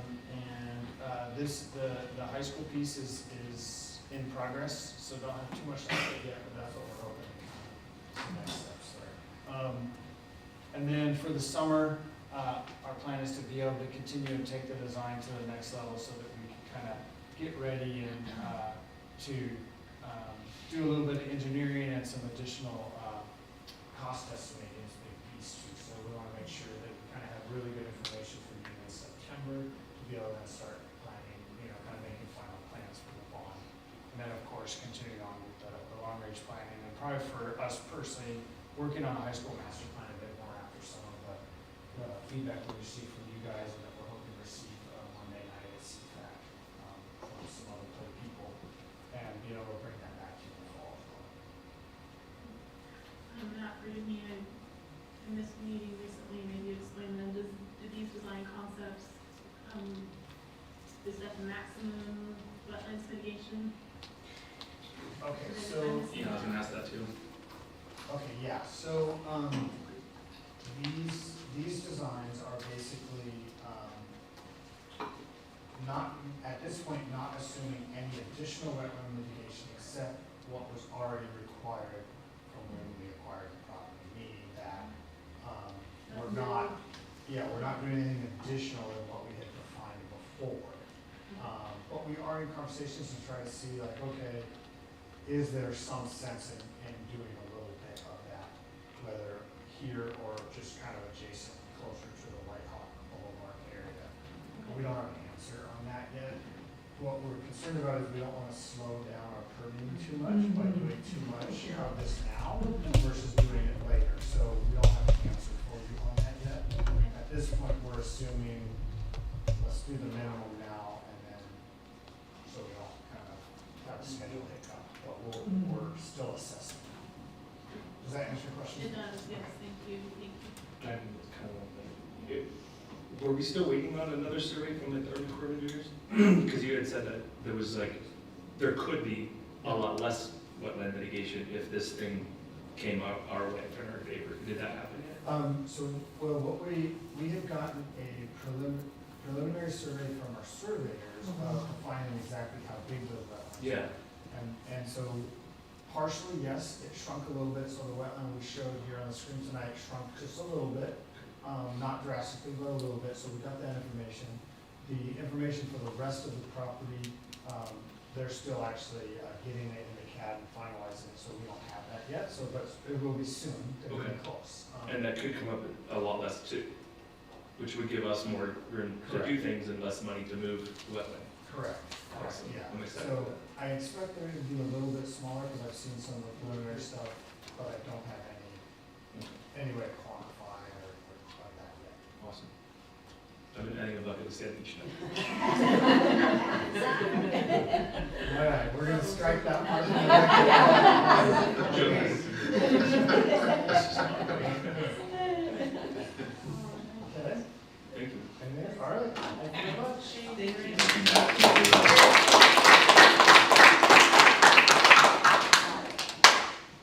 Liz, thank you to you as well.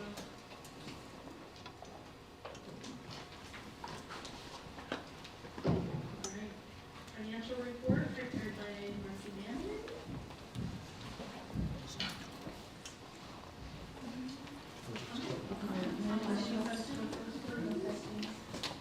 Just like the audit. March 8th.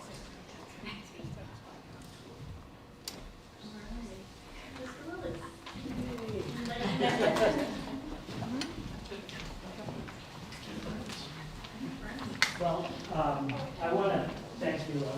I'm going to make it.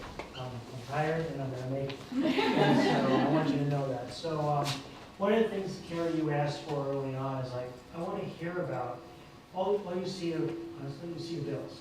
Yes. You see the bills. And one of the things that about many of the agreements we have, MOUs we have, is that there's one single purpose for all of it. It's active participation, active involvement, and membership in this community at the highest level. And the only way to do that is to do it with the right people in the right place at the right time. And I'm a firm believer of that.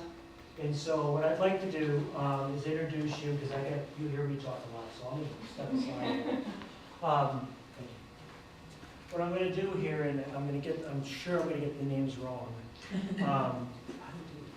You guys should pick for him.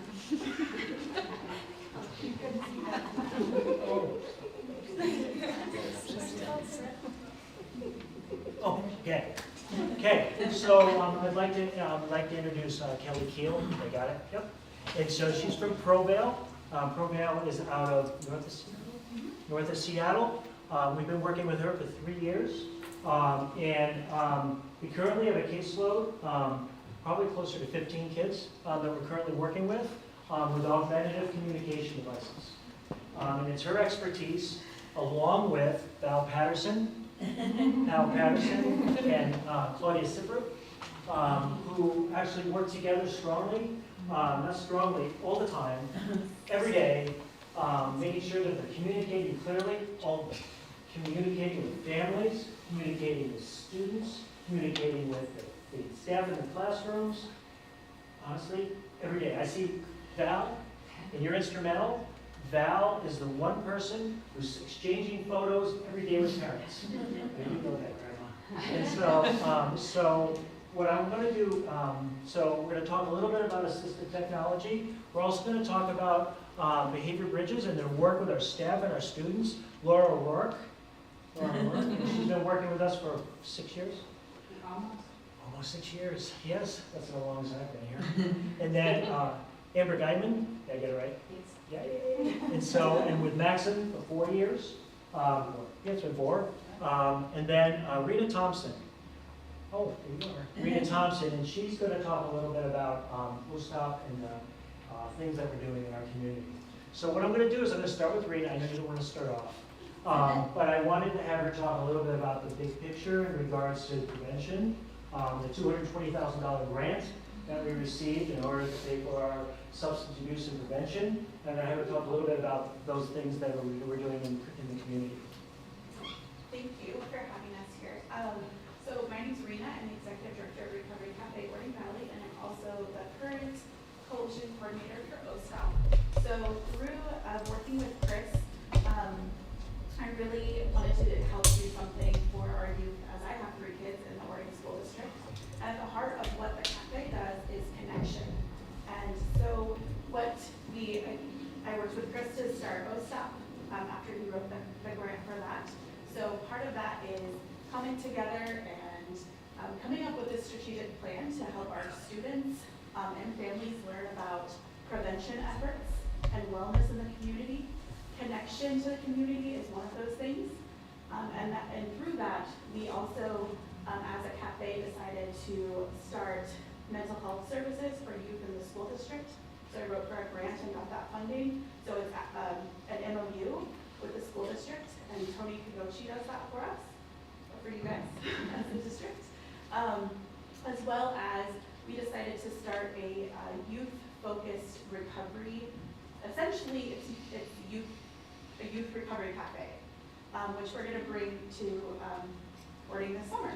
So we just rented the Orting City Hall for our adult services to move over there, and our current building will be for youth, and that came from the Healthy Youth survey that you were talking about earlier, as well as the COVID survey, and that's how we really want to connect in our community is what can OSTOP bring for prevention, what can the cafe bring for prevention and recovery, and bring that to our students and families here. That survey kind of came with a lot of money. And so, not that there's not a lot of things attached to it, but that survey generated the $220,000 that we received this year. So what I'd like to do is have us talk a little bit about assistive technology and behavior. And I'm going to let you guys freelance on this one. And I'm going to show pictures as we go. Hi, I'm Amber Guyman. I am a board-certified behavior analyst. I'm the clinical manager for Maxim, and I've had the absolute pleasure of working with students like this young man who is near and dear to my heart, who I'll be sharing about tonight. In my time in Orting, I've worked with 10 different students in different capacities. And to piggyback off what Chris was saying is kind of the mission of this team collaboratively is inclusion, which I've heard said a lot tonight. And I feel like that's a huge value of this district, is including these students with special needs. So in my role, I typically get called in crisis. Students who I'm called to support are engaging in behaviors that are dangerous to themselves and others in school. So my line of work is different, unusual, requires creativity, and it really means creating space in these schools for these students. I love working in Orting. I work in, I think, 15 school districts, and this is nearest and dearest to my heart. I think what makes Orting so special is really just top-down leadership.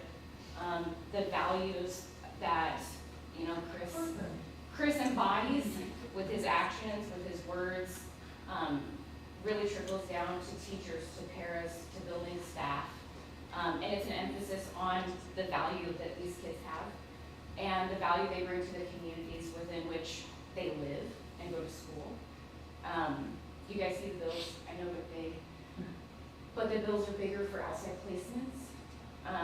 Those are incredibly expensive. They also have social consequence for these kids, and they belong here, and they're so welcomed here. And that's another reason I love Orting.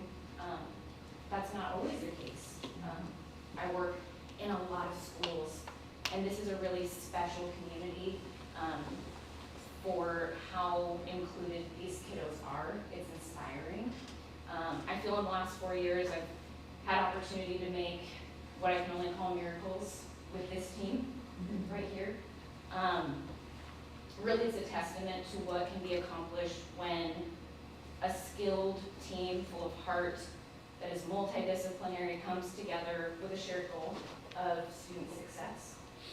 So one story I want to share is a young man who I was called to support due to high levels of aggressive behavior. Quite frankly, he was very dangerous in a classroom. It became evident really early on that he posed a physical risk, but a psychological risk to his peers as well. When I began noticing kids flinching when he entered the room. Rates of behavior were really high magnitude, dangerous to himself, dangerous to others, dangerous to staff. Staff having to go to urgent care at times as a result of behavior. And so instead of going, hey, where can we send this kid? We all came together, this team, and built a program around him and kept him here in a 2-on-1 capacity, which initially is like, whoa, but it kept him here. And we didn't have to stay that way. He's now a 1-on-1. He's fully included in his self-contained program. It's to the point his 1-on-1 can go to a lunch and he can work with his teacher. He gives them whole group instruction.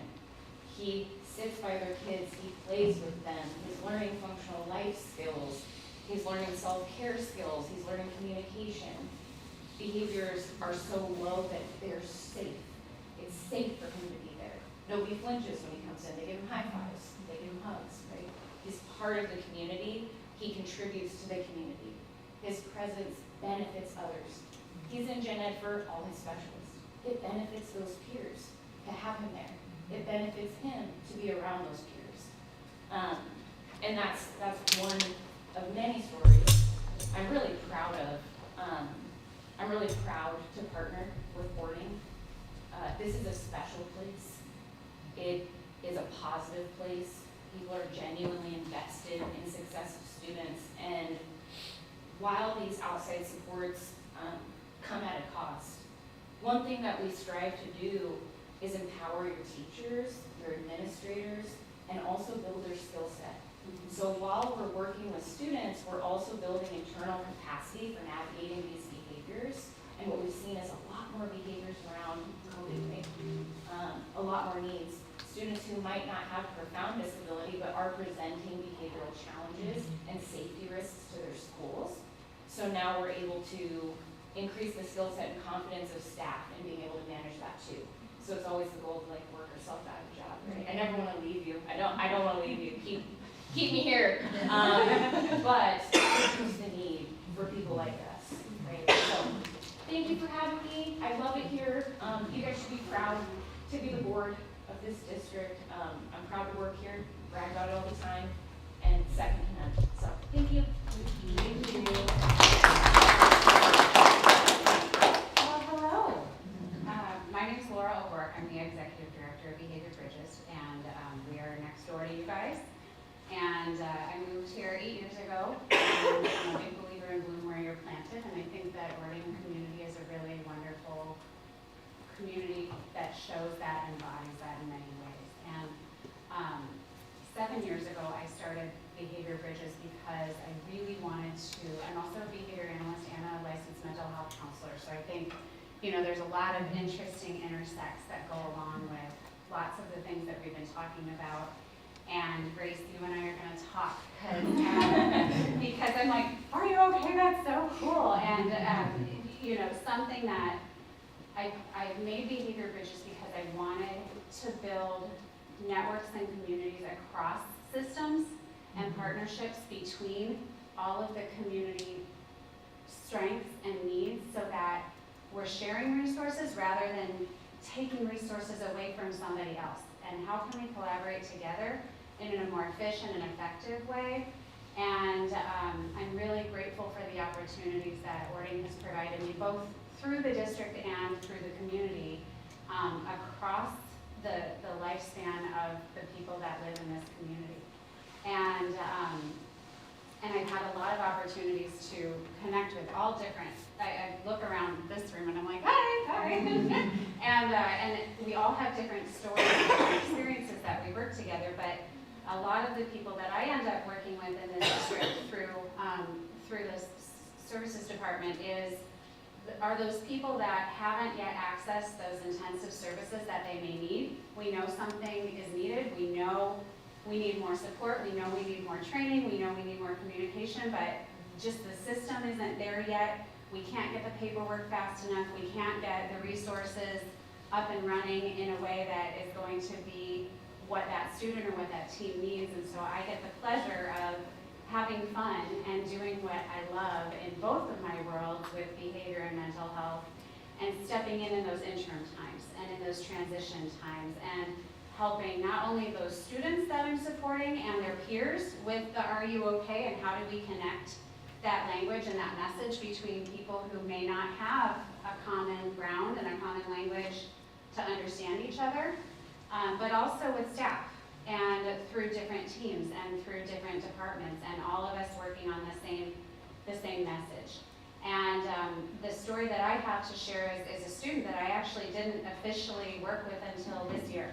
But I've known this student for 3 years, and I've almost worked with the student for 3 years, but they were, because of the community partnerships with one of the schools that we worked with, that I was working with, and the staff training and the supports, that student was really well supported in their elementary school, except for when you transition. And all of us know when you have big transitions, things come up that you didn't expect and you didn't know were going to happen, and then it's like, wait, nobody knows this person, and what are we going to do? And so I got the pleasure of working with one of these students this year who was doing really well in elementary school, and then things pretty much imploded in the fall.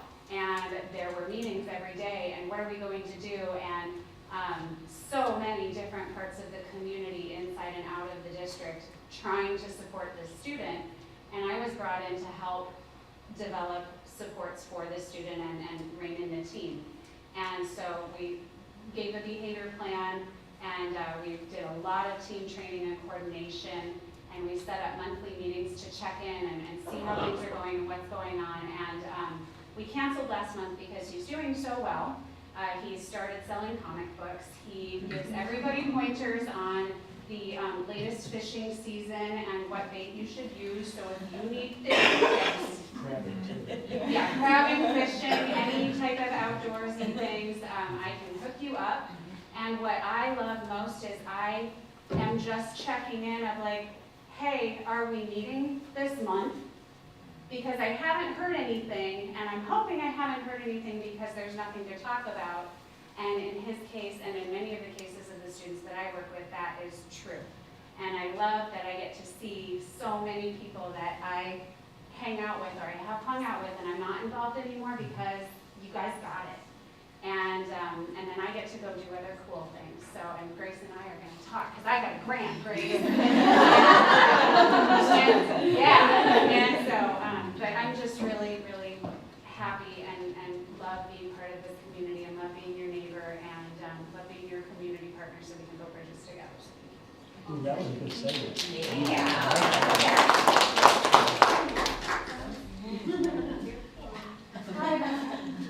I'm Kelly Kiel. I'm a speech language pathologist and an AAC specialist at ProVail. Like Chris mentioned, our headquarters is based in North Seattle, but we serve students across the state. We have contracts in Central Washington and just north of Seattle as well. So we created this model. We call it the 5-point coaching model, where we go into schools and we build capacity with educators, parents, paraprofessionals, speech language pathologists, occupational therapists. We collaborate with BCBAs, mental health professionals. So really, like Amber described, design was personally skilled instruction so that it meets the needs of the student, the staff, educators, the paras, the parents, and we give access to tools for people to communicate. But we're constantly reevaluating what's happening. How's their communication going? Are they moving across the continuum? Or are they just sticking in this like requesting camp where you just say, I want something? That's not what happens here. It happens in a lot of other places. But we have students that are telling stories, that are telling you what happened today. They're asking friends to play on the playground. And these are things that didn't happen 3 years ago. And it's largely because of these guys, all of these guys. And I get a little emotional because this also is my sweet spot where this is what I've dreamed of doing my entire 17-year career, to see this happen, and it happens. And so our entire model that we are taking across the state and inviting people to see is what we've done. It's the success that we've built and the faith that we have in these students that when they graduate from school, they're going to be okay. Like they're going to be able to get jobs and live fairly independently. And that's ultimately our goal.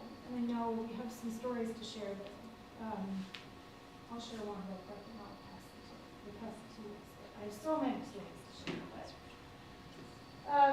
through professional development and side-by-side coaching and collaboration and lots of positive reinforcement, we anticipate how things are going to go for students.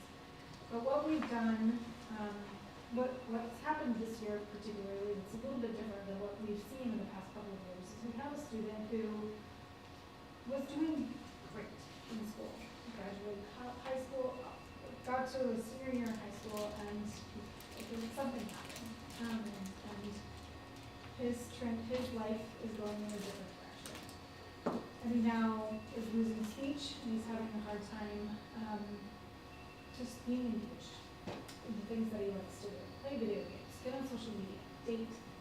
He's in the transition program, and we are working with him and his family and his team to get him connected to a communication device that he can take when he graduates, his Access Transition program, so that he can continue to do things. As he drove out of school today, we sent the device home with him. I don't know if that happened on this trip. And he was like, thank you, I like this. This is awesome. And the bus driver was super excited to see him and his new setup, and he was thrilled to show it to her. So thank you for the opportunity to make my career life dream come true, and for embracing the beautiful work partnership.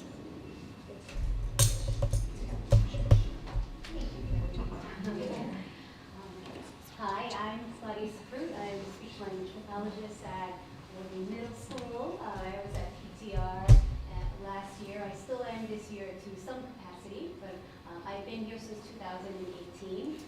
and just really want to thank you for this opportunity to be here today, because I think something that comes to mind being here is that I tell this to my kids and I tell this to my students and I tell this to myself, but it's this idea and a really important idea for our young scholars here that what you practice in private, you get praised for in public, and we never do this for the public praise.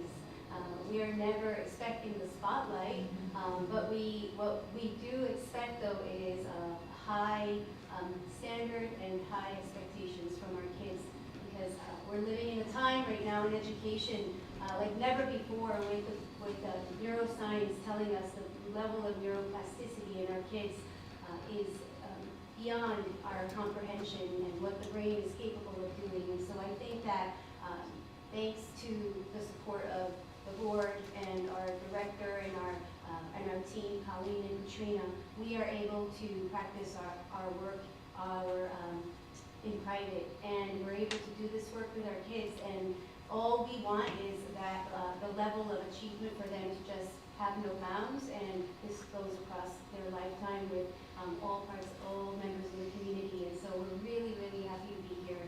Thank you for this time to be able to share this with you. And we have many, many stories to share. I think those pictures do speak for themselves, but I think Val would like to just tell a little bit about some of the collaboration that we see in the classroom.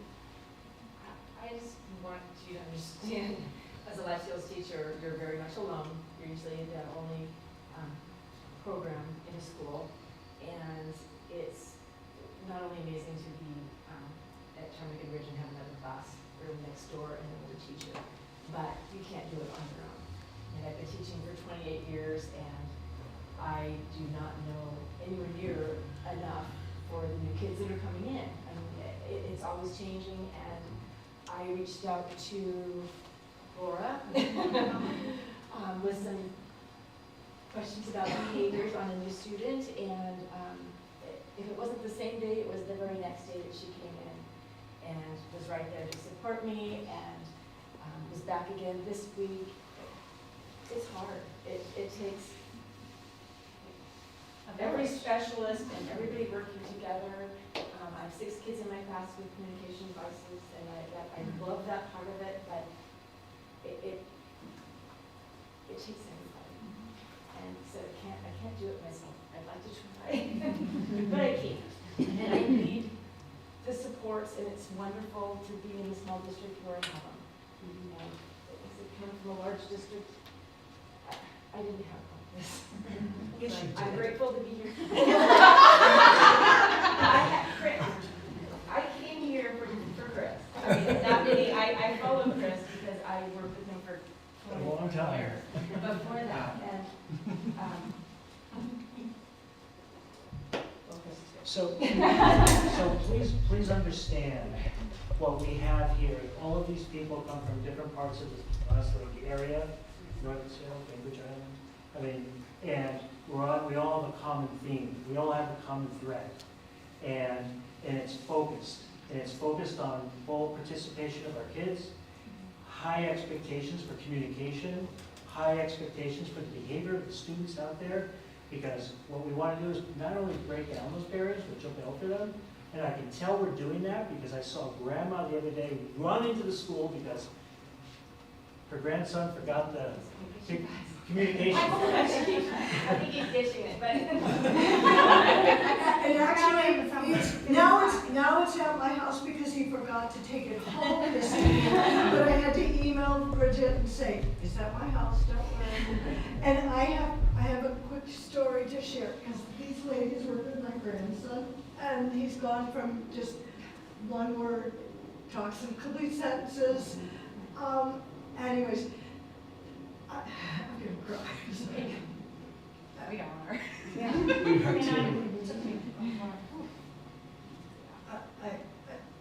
I'll leave you. I can't comment. Sorry. So it does take working with families.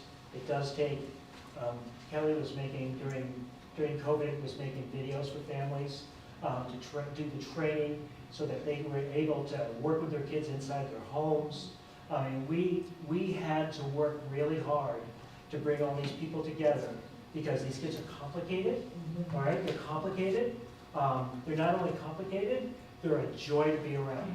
And they can contribute and get back to this community if we have teams of people that come together on their behalf.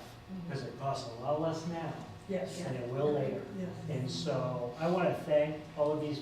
You guys stayed here for a really long time. I really, really appreciate it. And I want to give you just a really heads up. Katrina and Colleen, they're the cogs that hold it together for us. They hold it together because whether it's paperwork, whether it's referral, whether it's purchasing new devices, pieces of devices, apps, because the apps keep changing. We had to purchase some new apps today. And so I think, we had to purchase some new apps for some new, whatever you call it. And so I just want you to know that it does take a really strong effort. And we have synergy. I feel like we have synergy. And when you have synergy, you've got to grasp onto it because it doesn't last always as long as you'd like it to. JJ came up with a new use for the communication device. He was reading to me, and there was a word he didn't know, and he typed it in the communication device, and it said it out loud. And then he said that. Thank you for listening. It went way over the 12 minutes. I'm so sorry. It was not my intention. And he's looking at me. Thank you guys. That was great.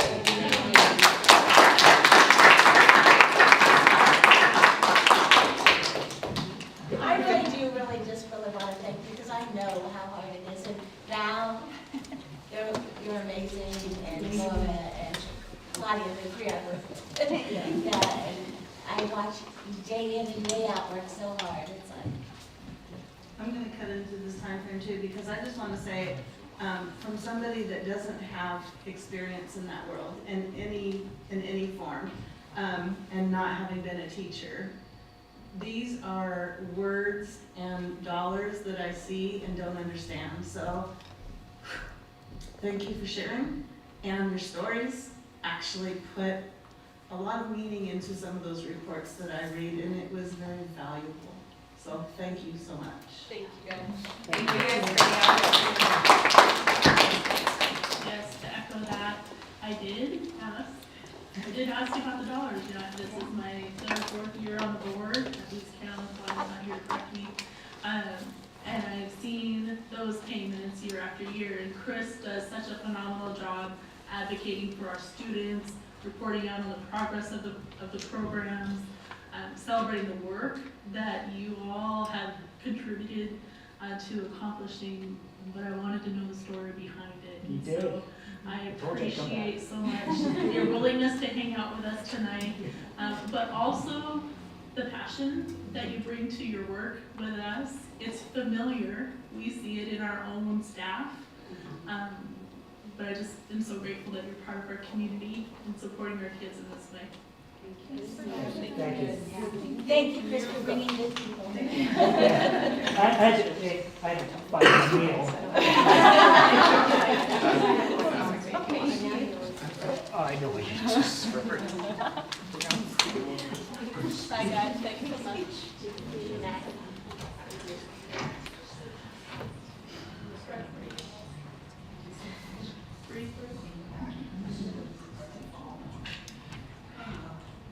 Next item on our agenda is the curriculum adoption report.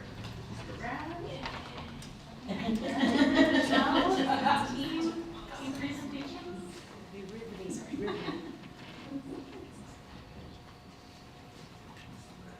So you guys mentioned your WASDA standards that you guys are working on. We're going to give you a shot at working on standards 2, 3, and 4.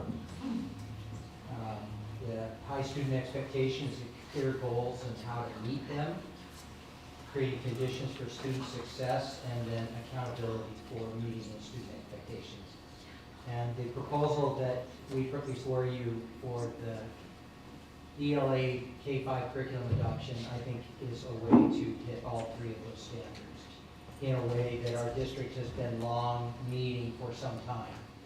And as I put in my report to you, we went through a very long, hour-intensive process to identify the curriculum that we put before you. The report kind of spells out the process and how we did it. I asked our two TOSAs for next year, Beth Rowe and Michelle Volleyball, to join me so that they could speak a little bit from the teacher perspective. We lost Michelle at 7. She had told the kids that she would bring home takeout, and at about 7 o'clock, I think she was probably having some starving kids. But Dick's out with the boy out on the boat, so Beth's got nothing better to do. She's stuck here on land with us. And so I'd like to just have Beth just say a few words from her perspective of being on the committee. She's a really key part of helping us lean into the right curriculum for the right reasons. Actually made a shift at the end, if you look at the report, and when we took it to the instructional materials committee, because of the timing that we had, we were still down to 2 choices. And because what had happened based on a lot due to Beth's influence about pushing the need for literally teaching reading all the way through the 5th grade. To the traditional way of looking at it is learning how to read K2, and then reading to learn 3, 5. Where is that sound effect? I think it might be me, and I'm today, and I'm not really in control of it yet. There you go. It's a new phone? Okay, all right, I can help you with that. But really pushing in our kids, the gap that we see in our kids right now in terms of reading and writing is significant enough where to really press into this right now at all grade levels is really important. Her influence actually caused the 3, 4, 5 group that were thinking about another aspect of this curriculum to reconsider it, ask for another week to actually do some piloting of the K2 curriculum, and then came back and made the recommendation that we do that curriculum K5. So really exciting opportunity for us, and I'll just be still for a little bit, Beth, and let you say a few words from your perspective on it. Sure, I'm happy to. It's exciting, I mean, that we're here to this point, so I'm really happy to talk to you again about literacy. Like Steve said, our journey with the GBC team went a long way from first just looking at scope and sequence and essential standards and alignment, and then going into what's out there and needs of our kids. And when we initially began to look at products, a component that was a part of the curriculum that we agreed upon was something that stood out to me as not being present present enough in our classrooms right now, and that is the shared reading component in the bookworms curriculum, where there's 45-minute chunk set a time every day for shared reading, teacher-student, in grade level text, aligned text complexity for the school year. And that shared reading is every child in a book, the teacher in the book with the child, taking the student through the book. Students are reading all the words and doing it with the teacher and then redoing it with the partner.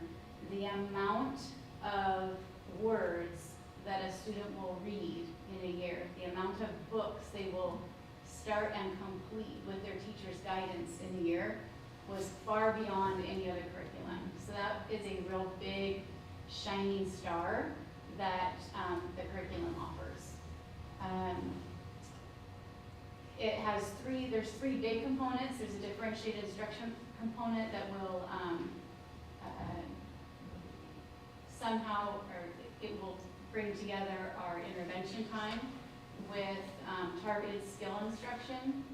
So a part of need that is really recognizable in our K2 literacy instruction is this, where we have been living in what's been called more of a balanced literacy curriculum, where we do a little bit of a lot of things all day long, to a more structured literacy program where we have a structured scope and sequence with the foundational skill components, starting from the simplest and moving to the most complex, that we have an organized way of teaching them, that we have a organized system for checkpoints, right? Like you got this skill, then you move to this skill, and I check this skill, and then you move to this skill, and if you don't have this skill, this is what we do, and then you get this skill, and then you move to this skill. So that structured foundation piece,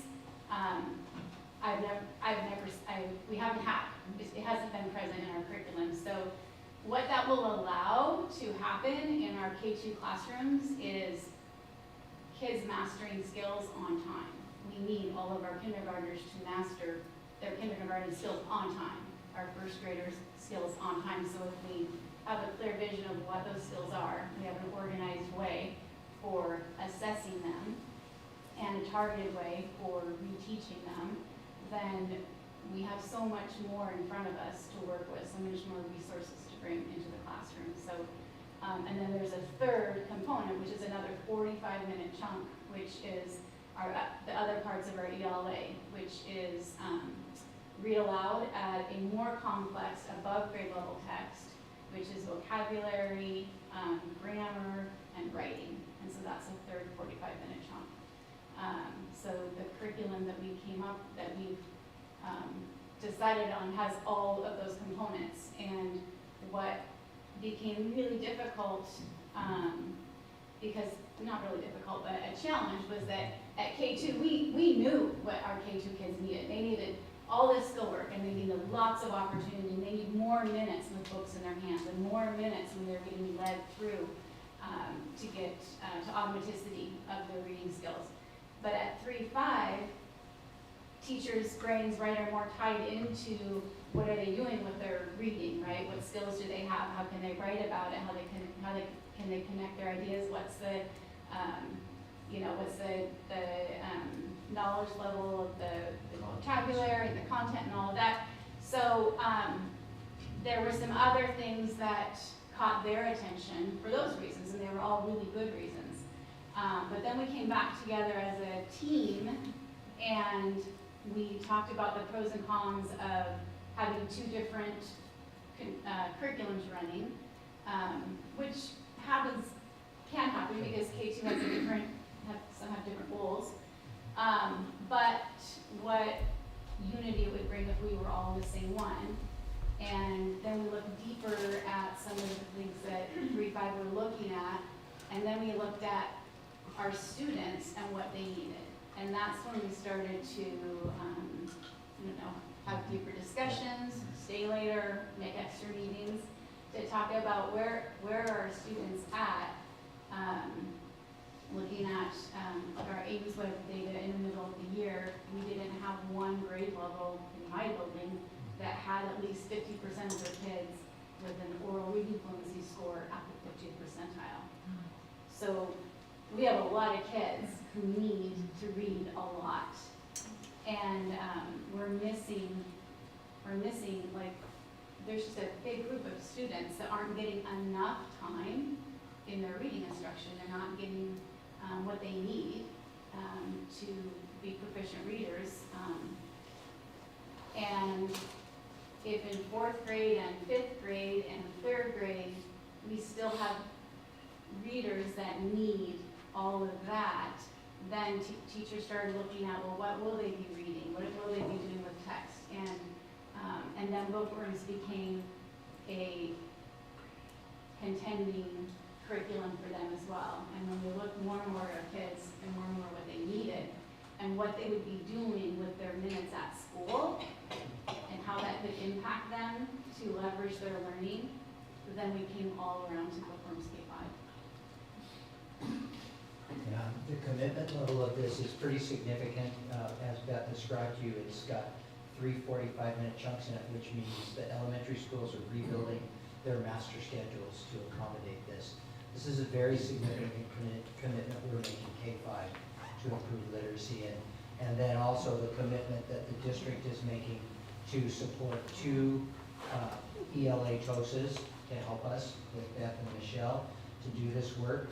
We we're still trying to get some time to sit down and really put the wheels on this thing, but the framework right now looks like we've got 3 really big rocks that they're gonna help us move next year. The big primary one is the fidelity and the curriculum implementation.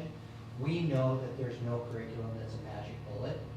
And one of the reasons why we did the work we did is just really unpacking, understanding standards, looking at what this looks like, of course, across the course of a grade level for a kid. We had to have that deep knowledge of what was needed so that when we looked at the curriculum, then we were able to see these things that showed up and said, that's what our kids need, even to the point where, like Beth said, changing the mindset of the later grade levels to accommodate that. And so implementing this curriculum with real fidelity, we really target this first year, next year, of making sure that we give it the best shot for how it's designed. It's been designed by experts in literacy, and that's what, so that will be the work that they'll help us do. Then the second big rock is, Ed mentioned this earlier, benchmark assessments. How are we checking along the way and identifying these really key marks, and then what are we doing in those moments to actually make sure that we're closing the gaps in that. And then the last one that's going to be big, and I know with the former teachers on our board will appreciate this, and that's the professional learning support for teachers and the work that's going to happen for teachers. So you've got teachers helping teachers, and we want this to be successful for kids, and we know for this to be successful for kids, it has to first be successful for teachers. And so the work that they'll do in terms of professional learning and the support is just going to be, we've never done this before. We've done curriculum adoptions before. We've done professional learning in the August days, and then maybe we come back a day somewhere during the year to try to do it, and we've pushed on our principals to kind of do that in the building. We've never done it this way before, and it's significant, and it's a incredible commitment from you and our district, and it's going to benefit our kids. And our teachers are already in some of the highlighting work that we've done. We've taken the committee and they've gone back to their teams and we've joined it. So, I mean, the energy level's just going like this in terms of what they're seeing, engagement with kids and teachers' excitement. So we're very, very excited for what lies ahead. So with that, we will pause and see if you have any questions for us. Does this come with professional learning components to it? I As mean, long do as we they? pay for it, yes. Oh, okay. Of course, one thing I didn't see out there was, I assumed since the K-1, 2 teachers agreed with this program, I didn't see the phonics component, so but I did really like seeing the differentiated reading instruction. Looked a lot like the Font Assistant Elder Guided Reading and their differentiated instruction, so I was really pleased with that. And the trade books were such high quality. Oh my goodness, because you can teach kids to read, but if they're reading boring stuff, then they don't practice, they don't read, they don't enjoy the pleasure of reading. So I was really, really pleased to see, because there's high quality easy books, Henry and Munch, all those books out there, you know? Yeah.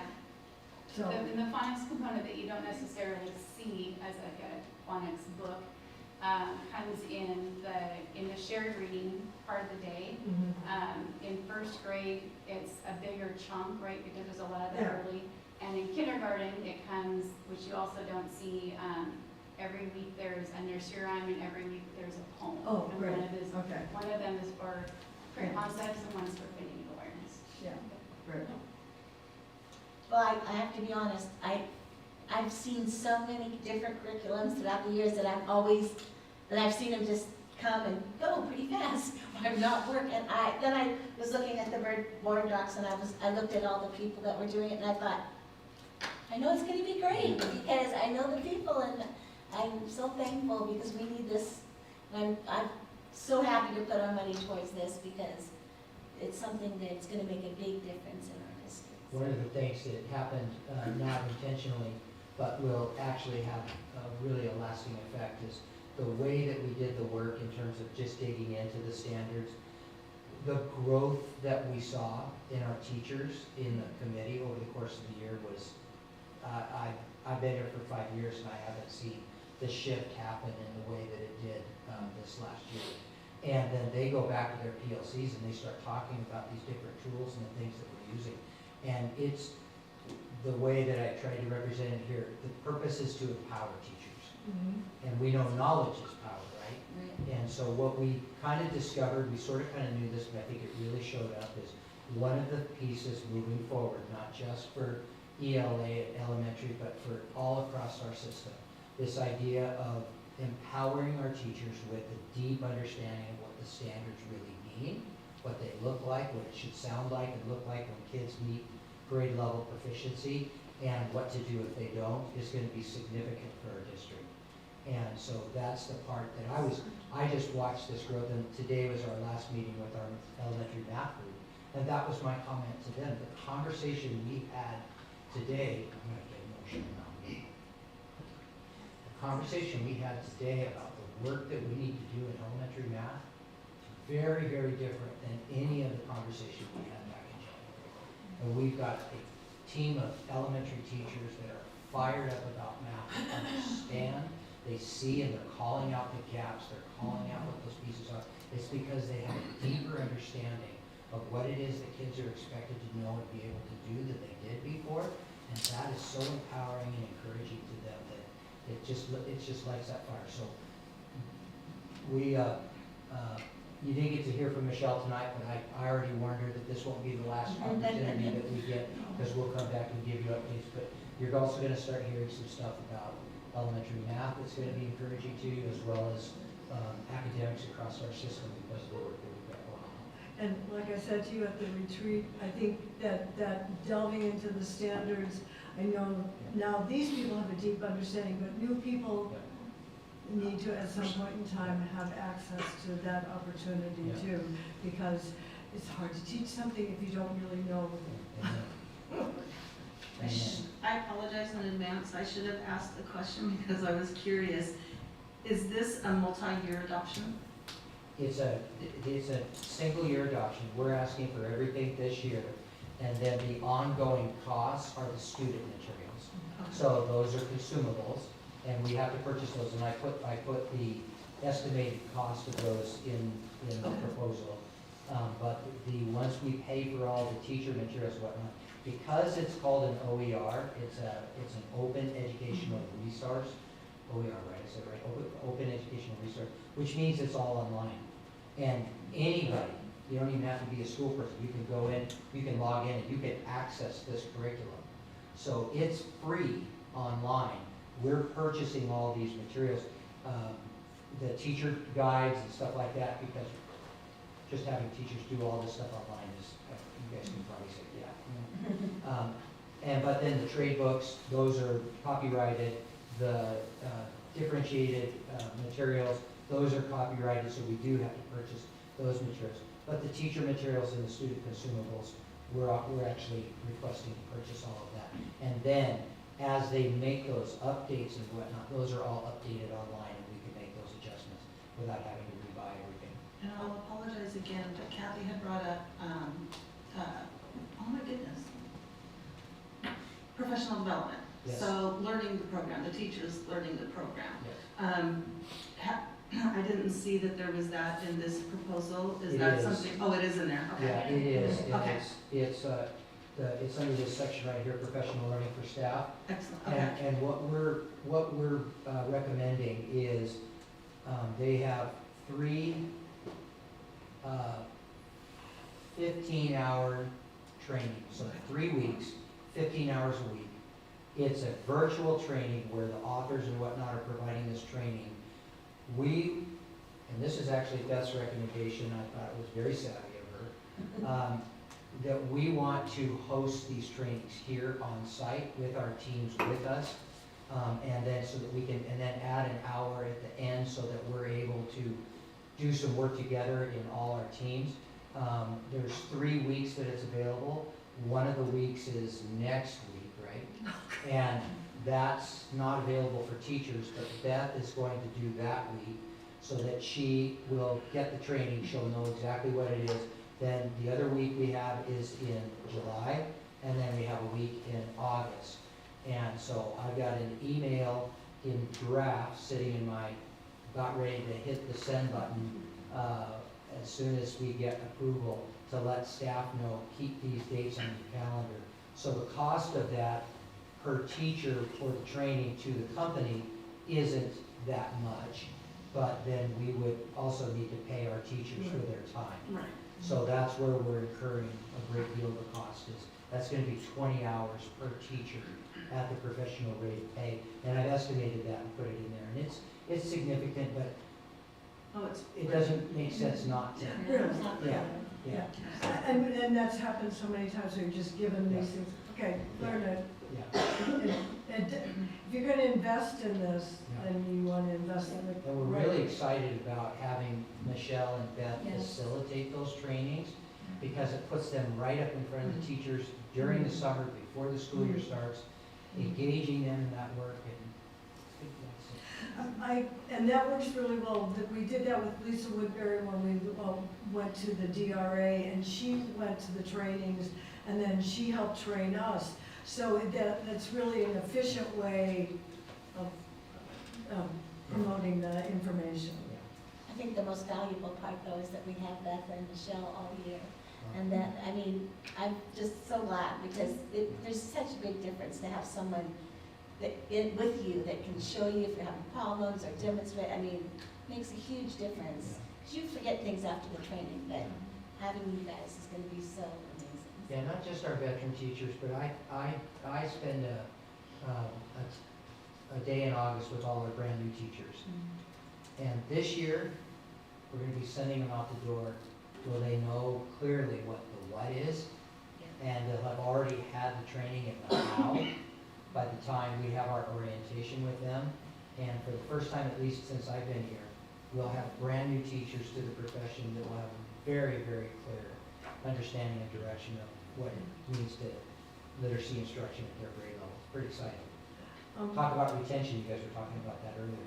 I have one question, and Beth might know it, or Chris will know for sure. So with the Title I, do you still have the parent information night and the parent education night? Parent engagement nights? Yes. Yeah, that's what Ed showed on a slide up there. Okay, I would suggest that at that you show them the online things. At least how to access it, in case they want some of those things. Because it's going to be a whole. As you mentioned, we've got the display over here, the public display. That information's gone out to the public if they want to see it. They can access it online just like anybody else. If they want to come in and look at it, and then if they have any comments or reflections they want to send to me, that's actually part of our board policy. The other day, as you might mention to the library, the trade books that no, the public library to add some more of those, and the school library. I have a question I didn't think to send in advance. What's the expected lifespan of this curriculum, and when will we evaluate? We need to change it up. We'll be evaluating it all, the entire time we're using it. The expected life is forever and ever, amen. I mean, Well, this sense of investment, I'm okay with that. It really is a very good question, in the sense that we know that the drive and the focus of this curriculum is really to kind of emphasize that teaching of reading across all 5 grade levels. So that really was one of the conversations we had about, let's say this is the problem that we have to face. Our kids are so good at reading that we've got to start thinking about ways of embellishing that in terms of what they're doing. So we'll be evaluating that all along, and we'll be looking for that.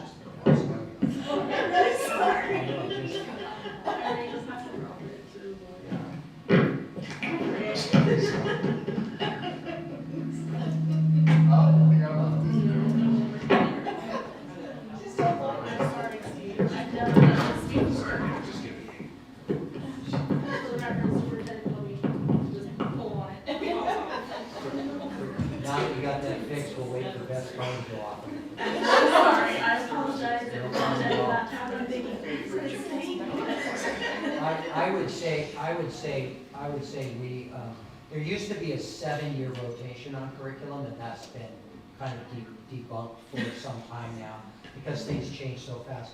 When you're in an open educational resource like this, those changes are being made all the time. So the likelihood that you can stay and grow with this. So to be completely candid, one of the things that we're not crazy about with this curriculum are some of the assessments.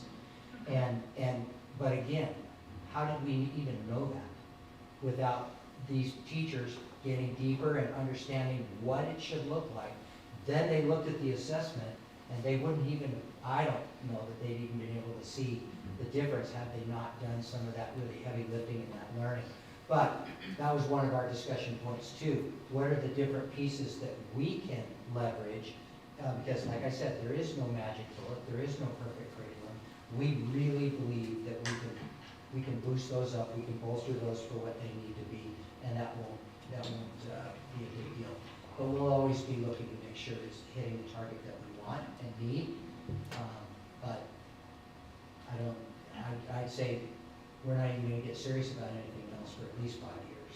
I appreciate that. Thank you. Yeah. Any other questions for us? Thank you. Yeah, thank you. I appreciate the process and the thoroughness, and the transparency in how you worked with this. I think the board, I think we can speak for all of us, and we've said that we definitely have high expectations for students, and it's important that we put the money where our mouth has been in support of that. So I appreciate it. Thank you. We thank you for your support. Can I just add one thing, sorry? You sure can. If you look closely, every component is research-based in this program. The author, Sharon Walpole, is a current top-notch researcher and book producer working with the University of Delaware. And every minute, every high-leverage routine, everything done during those 45 minutes is done on purpose. And that's why our schedule building is so important. Like, we need this because we don't want teachers to be frustrated trying to get this in. So every move they make, any move I'm asking them to try, anything that comes at them, it's all research-based and it's so intentional. So having that piece behind the moves that we're making feels really good to me. So I'm really excited for that reason. Thank you. The scheduling though, with the specialists. Yeah, absolutely. Thank you. Thank you.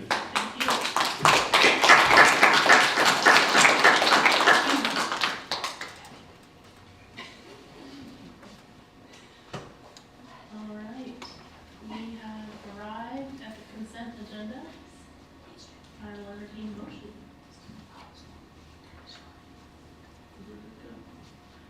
Just also a reminder that we had the modification of the agenda that included an update to the personnel above, so it will be, this motion will include that. And I will move to approve items 1 through 4 on the consent agenda, and including the addition that we had to the personnel section. Thank you. All in favor? Aye. Any opposed? Motion passes.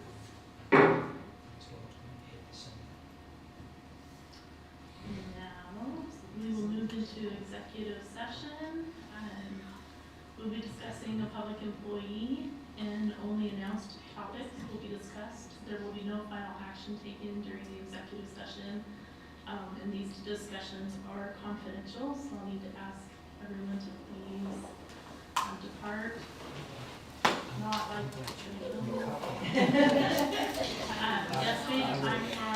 Take it easy, man. Are you good, Mom? You are excused for the night. No need to stick around. Students. You have important things to do tonight. Rashad and Jill will need you afterwards because the board will take